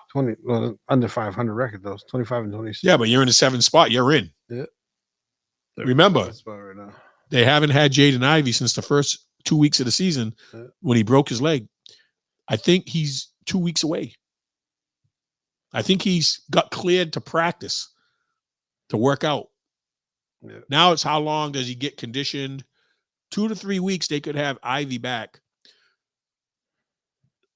They have Oscar Thompson He's playing just like his brother, like very athletic, better than I thought. Cade has been unbelievable this year. Um, Duran, the big guy, second best player on that team right now. Yeah. He's playing well. So Jalen Duran from Memphis, well, he played at Memphis. Cade Cunningham, all their young players are starting to find their own. So they got a nice little core with Jaden Ivey and Cade Cunningham, Asa Thompson, and Jalen Duran. So UConn's losing 54-47 that wasn't an easy game, man. They're playing in Tennessee. in Tennessee. But South Carolina beat the hell out of Tennessee. Third quarter of 3:21. I think LSU beat Tennessee. This will tell us the litmus stick, because I still picked UConn to be the surprise in the women's team come tournament time, but they got to. They're on the road. They're in Tennessee. All right, let's see. Strong is having a good game for UConn. Beckers only has 7. She's shooting 2 for 8 right now. I like that point, Mike Kahn. The NBA is always looking for new rivalries. We've already talked about Victor versus Chet. I think if San Antonio can add it, they don't have the draft picks that OKC does to build their team, though. They traded the whole kit and caboodle to get Mr. Fox right now. Yeah. OKC built theirs through the draft, and they kept trading their veterans and getting more and more draft picks. Utah's doing that right now. OKC still has a chest load of picks. Houston Rockets have a chest load of picks, and so does Utah. Those teams were all and Utah and OKC are already there. Utah might be next coming. They need to get Cooper Kupp. And I don't want to sound racist, but having a white superstar play for Utah might be the best place for him to land. And then if they can build around him with all those picks, they might copy the formula that OKC has laid down. I think Houston definitely copied the formula. You think Utah does that? Like they grab him, right? I think the NBA might do something to make sure that Cooper Flag ends up in Utah. And then, hold on, and then they tank again, and then they grab AJ or whatever his name is, the kid that DeBanster, the kid that's going to Utah. Yeah, well, he's going to BYU in Utah. But don't they both play small forward? Or does AJ play a little off guard? He could play a little. But that would be two crazy talents to have. But number one kid. So they don't try to build nobody this year. Just draft Cooper Flag. They don't spend money in free agency. And then next year they get another number one pick, and now you add the free agency to it, and you got Danny Ainge he got more picks than anybody right now. You got these two guys, and then you build around them with yep. And then I was gonna say, once you get close to having a winning team, and you still got all those picks left, if somebody on your roster didn't work, you trade that person to get a wily veteran, or you trade some picks to get a veteran that can help you right now. Oh, we need a point guard. Oh, but they got Colin Sexton right now, right? They got, I think, a decent off guy. Is it Jordan Clarkson or somebody that still plays down there? I'm not sure. But you add a Cooper Flag to that team. He's not going to save the franchise in his first year, but then you get another impact young player, and then, like you said, you grab. But I like what Mike said about the budding rivalry not too long between the Spurs and OKC, mainly because of Holmgren and Wemby going at it. But now you got SGA and Fox going at it. So OKC's well ahead of the process. Let's see what San Antonio can do, because they're going to have to build through free agency. They're going to have to be very clever how they add talent to that team. They got 3 young pieces. That's not enough. That's not enough depth. OKC had pieces upon pieces upon pieces. Houston has pieces, and Utah has more than anybody I know right now. So them 3 teams are building. They kept their draft picks. And they have cap space. Yep. Everybody getting backloaded with picks. They don't have any superstars. Oh, that's the other thing. Not only do they got the picks, they got the cap space. They ain't spending no money on anybody right now. So Clarkson's still there. He'll be serviceable. Colin Sexton's a point guard. You add Cooper Flag. You got Walker Kessler clogging up the middle. He's averaging double points and close to double figures in rebounds. He's up there in blocks. I think he was hurt for a little while. So his season stats might not be up there in block shots, but when he's there on a regular basis, he's going to block shots. He's going to rebound. He'll give you a little limited scoring, but all you need is a rim protector, a rebounder, and let everybody else do their job. So the NBA rivalries a lot of these young teams are coming up. I really believe that Ime Udoka is doing a great job down in Houston, and he's still got a Worcester talent. I'm glad they didn't jump into the Jimmy Butler sweepstakes because they would have had to give up some of that core. Yeah. And remember, they're playing without the power forward that was their number one pick like 2 or 3 years ago. And they're doing well right now. Yeah. So at 3 spot right now. Yeah. So they don't need Jimmy Butler. So overall, who do you think did the best move for NBA? You said Golden State or Dallas? Yeah, it's a toss up between them two, in my opinion. I like the move of Fox going to San Antonio. I don't like them giving up so much to get him because my thing is, how do you build from there? But it's going to be fun to watch just what they have right now with Castle, Fox, and Wemby. They got 3 right there.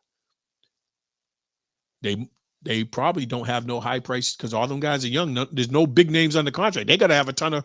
They're a small market team, so they don't have the spending money as much as somebody else. But they must have a lot of cap space because who are they paying? If Chris Paul retires after this year or takes a pay reduction that does like a player coach thing next year, but his salary's up there though. It can't be. It is because remember when he got traded? Every time he got traded, he had money forwarded to the back end of his contract. That's why he kept getting traded. He was expensive. So either this year or next year is the last year of his big money. I'll put the life expectancy of LA to stretch to LeBron's retirement in 2027. No, it's Golden State because there's no long term. It's only win now. Right. Golden State, Jimmy Butler will help them. I'm just worried about the chemistry. $10 million for 1 year. Oh, so he ran out of his big money? Yeah. All right, so they don't owe anybody. The only thing I'm worried about is Pop's health. Remember, Pop's not coaching. They're saying he's close to coming back. But Pop's going to want to coach Fox, Castle, Wemby. But Pop's 70-something years old. So we don't know exactly what's going to happen. Remember, guys, teams that can build sustainability for the long haul will succeed now. And that's what I think OKC and Houston's done. I don't think San Antonio's done it as nice. San Antonio's going to have to build through free agency now because they've exhausted all their future draft picks for the next 3 years in the first and second round. Oh, no, every other year. I'm sorry. The draft pick, so they can build through the draft a little bit. They gave up 25, but next year they'll have a number 1. Hey, the Boozer twins might be out there. A couple other people, but they staggered it 25 and 27, and then it's 4 years later. So it wasn't 3 years in a row. I misspoke. Oh no, that's what Sacramento. Yeah, that's what Sacramento got from them. They got this year's number 1, and then 2 years from now. But San Antonio is going to get better, so those picks might not be that high for the Kings. San Antonio is going to get better, so they might be picking toward the bottom third of the order in 27 and 20 and 31. They might get a decent pick this year. Yeah, but they gave up a lot to get it. So that's probably it on the NBA. It's 10 past 8 now, but before we leave, I want to get people's thoughts on that boxing match that happened this week. People were treated. I didn't get to see it personally because it fell on the same night as our comedy show, but Derek, you were fortunate enough. So what are your thoughts on the Benavidez-Morrell fight? What were the good things and bad things? What did we learn? We learned that Benavidez is a straightforward guy. He's going to come at you with everything he got regardless. He dictated the fight. The whole fight. Everybody, I saw you, I saw Ray, I saw John Thomas. He created the pace. Yeah. He didn't relent to the pace. But the thing that really, really got me, Benavidez threw 601 punches. Morrell threw 553. So they were just as busy. The problem is Benavidez had a 40.5 accuracy rate. No wasted punches. Any boxer knows that when you miss a punch, that takes a lot out of you. So if somebody's elusive and you throw a punch and miss, that hurts you because it takes a lot of energy to throw a punch full steam ahead. And then you get the counter punch too. Yeah. So he was very effective and very accurate with his accuracy. Morrell threw 553, but he only had an accuracy rate of 27.5. That might have hurt his stamina. Those missed punches take a lot out of you, and it must frustrate you. Oh, yeah. You know? Viro Nas, what's going on? Congratulations on your scholarship to AIC. I saw like 3 or 4 local athletes all join together. I wonder if that was a plan. JoJo Goodine's son also signed with AIC. His cousin. And the one that's at Tabor. Yeah. Nas, did you guys all plan that? Did you guys all plan on going to AIC? I saw like 3 or 4 high school kids all going to AIC, which happens to be my daughter's alma mater. So I'm very familiar with that school. My cousin Marcel that was on earlier, he was a running back up at that school. So I'm sure, Marcel could give you some advice on what to expect. Yeah, we did. Do you know my cousin Marcel DePina? He was a running back up there a few years back. He's getting old now. But he's a Kansas City fan. But he was on earlier, but he played football. He was a running back up there and did his thing. So, wow, I didn't know they were all that tight. But Nas got great size. Cornerback, right? Or you playing cornerback or safety, Nas? 6'1", 175. He's one of the kids. Mike Cox's father, very, very good friend. Michael Cox? Yeah, I know that's Michael Nas Cox. Okay. But the thing that I remember his freshman year, and his dad saying, "Hey, find my son." I remember him coming through the shop, skinny kid, a lot shorter than me. Now I got to look up to him in the hallway. He's more muscular. Now I can't push him around as much as before. Freshman year, you could put him in a headlock, push him. Now these guys are all big, well-conditioned. They take care of themselves. I'm very happy to see this young man playing ball at AIC, and I'm glad he's going up there with a few friends because that'll make the adjustment a lot better. Yeah, you think he's before your time. Yeah, he is. He is. He finally broke his 30s now. He's out of his 20s, but he was up there with my daughter, and my daughter's 31. He was a year behind my daughter, so he's 30 years old. So that was 12 years before he went up there. 2009.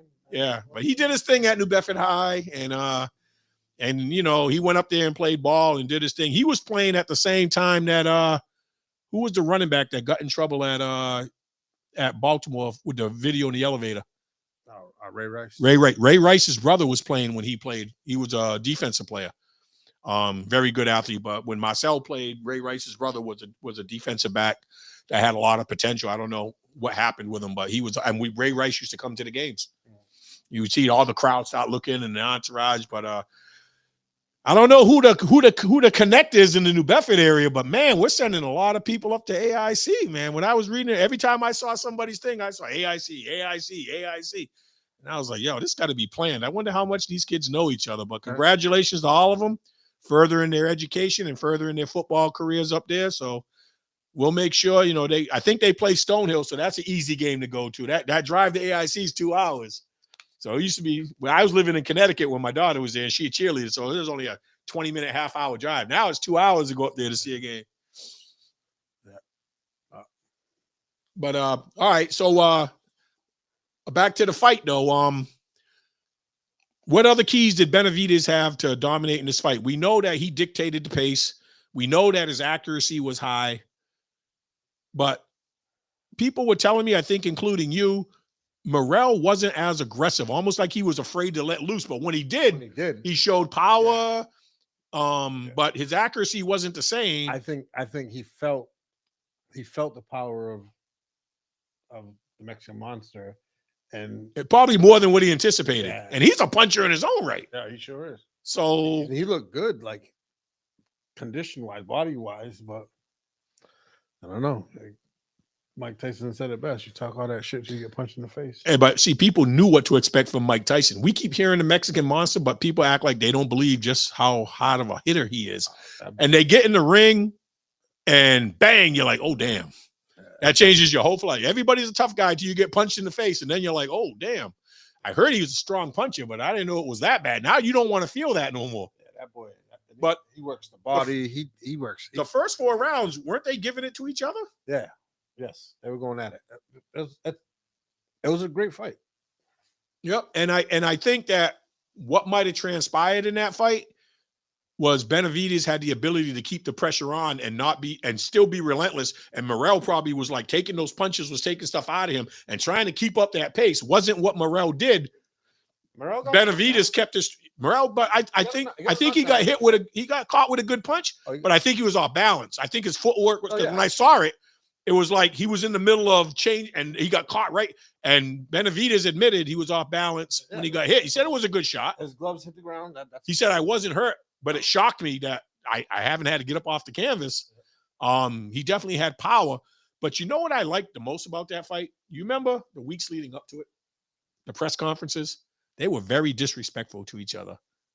You have to be. They learned respect. Yeah, but that's how you sell a fight. Yeah, but I thought it became more personal. And even at the press conference, Benavidez was talking about slapping Morrell's manager. And Morrell was like chilling out his handler or his manager. But I think Morrell did that because he had a newfound respect for Benavidez. Benavidez also had a mutual respect for Morrell. I think in the boxing game, a lot of these guys have respect for each other. But you got to market and sell yourself. But you have to sell the fight. But I still think they both thought they were better than the other one, and they weren't getting enough, especially with Morrell only being 11-0 at the time, and now he's 11-1. Yeah, he had 11 fights. But Benavidez has been around, but people have been avoiding him. I give so much respect to Morrell at this phase, 12 fights. He's fighting a person the caliber of Benavidez. Benavidez is the most, him, Boo-Boo at the time, they're avoided. Nobody wants to get in the ring with these guys. Benavidez is the most feared fighter, I think. Right. So that leads me to the next step. He won. The talk is he's going to get the winner of Bivol and Bertevia. Bivol lost the first fight, but what happens if Bivol wins this fight? There'll be a round 3. And the crazy part about it, I don't think Bivol lost that fight. It was close. It was super close. I would have gave it a draw before giving it. I watched the highlights of that fight, and I really couldn't pick a winner, but I thought that Bertevia was busier at the end to kind of steal some close rounds, but it was back and forth. Let's say the decision goes the other way now. Now they're going to be 1-1. There's going to be a call for a third tiebreaker. That's going to delay Benavidez getting that big fight again. Canelo's been getting called out, and he's the most protected guy in boxing. He doesn't have to defend against nobody big. Canelo don't want that smoke from the Mexican monster. He doesn't want none of those guys. He fought Bivol and lost already. Yep. He's taking his chances going down to fight people because he can be the big bully in the ring. But he doesn't want those big punches. He's not going down because he's fighting them at 168. But he's going to weigh in at 168. Yeah, but he's going to fight at 178 probably. Yeah. Crawford's going to probably be at a catch weight. I don't think Crawford's going to get up to 168. That's just not his body frame. He's not a big enough dude to go from 147 to 154 and jump. And then you just got used to 154. Now you're jumping up another 14 pounds. He fought his whole career at 147. That's what's going to hurt him. Yeah. My thing is, I think he'll be around 160 for that fight. Why would Crawford take that 154 against I always forget his name. There's another big name in that division that they said. No, the one that Crawford beat him already at 147, but Spence. Spence. Spence was drinking. There was somebody else that he's supposed to have fought in that weight division too, besides Spence. Yeah, because he thought Spence would be too strong. Canelo's going to be strong at 168. That's what I don't get this. Because you're willing to go fight. Well, probably because of the money. That's what I was waiting for. But you're willing to go fight Canelo. The golden cow of money. Even on the B side, you're making triple or quadruple the money you make fighting anybody else because you're fighting Canelo. So he's taking that risk. They made good money in that Spence fight. Good money. Canelo's great money. But that's what I'm saying. At 154, I think the money would be even. He could probably fight 2 times and not make the money he's going to get for the Canelo's going to get 100 million. He's going to get about 30. He hasn't made more than 10 million in a fight, somewhere around there. And that's a shame. You make 10 million, but Canelo, because you get a percentage, even if they do the 75-25 split, which I don't think was, I think he probably negotiated a little bit better. But if it's $100 million purse and Canelo's getting 75 of it, you're still getting 25. That's 2.5 times more than you've ever gotten. I think he might have negotiated a 35% split or something like that. But I just think the money is the reason why, because you make a good point. Why didn't he fight Spence at 7 pounds more? Because he didn't have the advantage at that weight. He's a 145. He's a 147 dominant. He's not going to be dominant at 168. That's what I'm saying. The money is making him think he'll take the chance. That's what baffles me. And Canelo's a strong fighter. I think Canelo's going to hurt him. I think he's capable. I've never seen Crawford hurt. And I think Crawford's defense is really, really good, but he's going to have to avoid that big punch. But who was the guy that fought good against Canelo? Was it Amir Khan? He was doing good until like the 4th round, and then he got caught with the one big punch, and that was lights out. He got folded up. But that's what's going to happen when a big guy like Canelo fights against somebody. The only way I see Crawford doing good is if he's got to go watch that fight, Canelo versus Lara. I saw that. I thought Lara won that fight. Lara won that but the next fight on the table was the Mayweather fight, and boxing didn't want to jeopardize that big payday. Yeah. So not only did they not say it was a draw, they gave, and I was like, "There's no way." I think Lara beat him. Lara's one of the most underrated people, yep. And he's come out on the short end of a lot of close decisions. He fell off after that fight. It was demoralizing. Yep. So if Bertiev wins, and that would open the door for Benavidez versus Bertiev, does the Mexican monster stand a chance against an experienced guy that's already that size? I don't care what anybody says. The Mexican monster, in my opinion, the Mexican monster stands a chance against anybody in this weight class. I just think because he was fighting at 168, but struggling to make 168, and then he moved up to 175, which it's a lot easier cutting weight when you only got to cut to 175. You can probably fight at 185 or something like that. But I never knew how good Bertiev was until that Bivol fight. When I saw Bivol handle easily Canelo, I was like, wow, Bivol's a lot better than I thought. And then when Bertiev squeaked out that victory, just the fact that he got a victory over Bivol, I thought, but it was so close. Yeah, but to me, that tells me both those guys can dominate Canelo. Yeah. Canelo doesn't even want to fight the Mexican monster, but the Mexican monster has no problem fighting either one of them. Oh.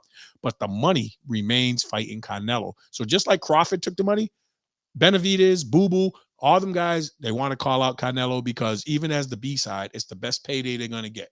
Now, Benavidez is young, so he might have a shot, but Boo Boo wasn't young enough to wait around forever. And he was lucky to get the Benavidez fight, but that was too heavy for him. Yeah, he should have took that. Yeah, but he should have stayed at 160. I appreciate the heart he showed, but he just wasn't the same fighter at that weight. And Benavidez, he should have stayed at 160. Yeah.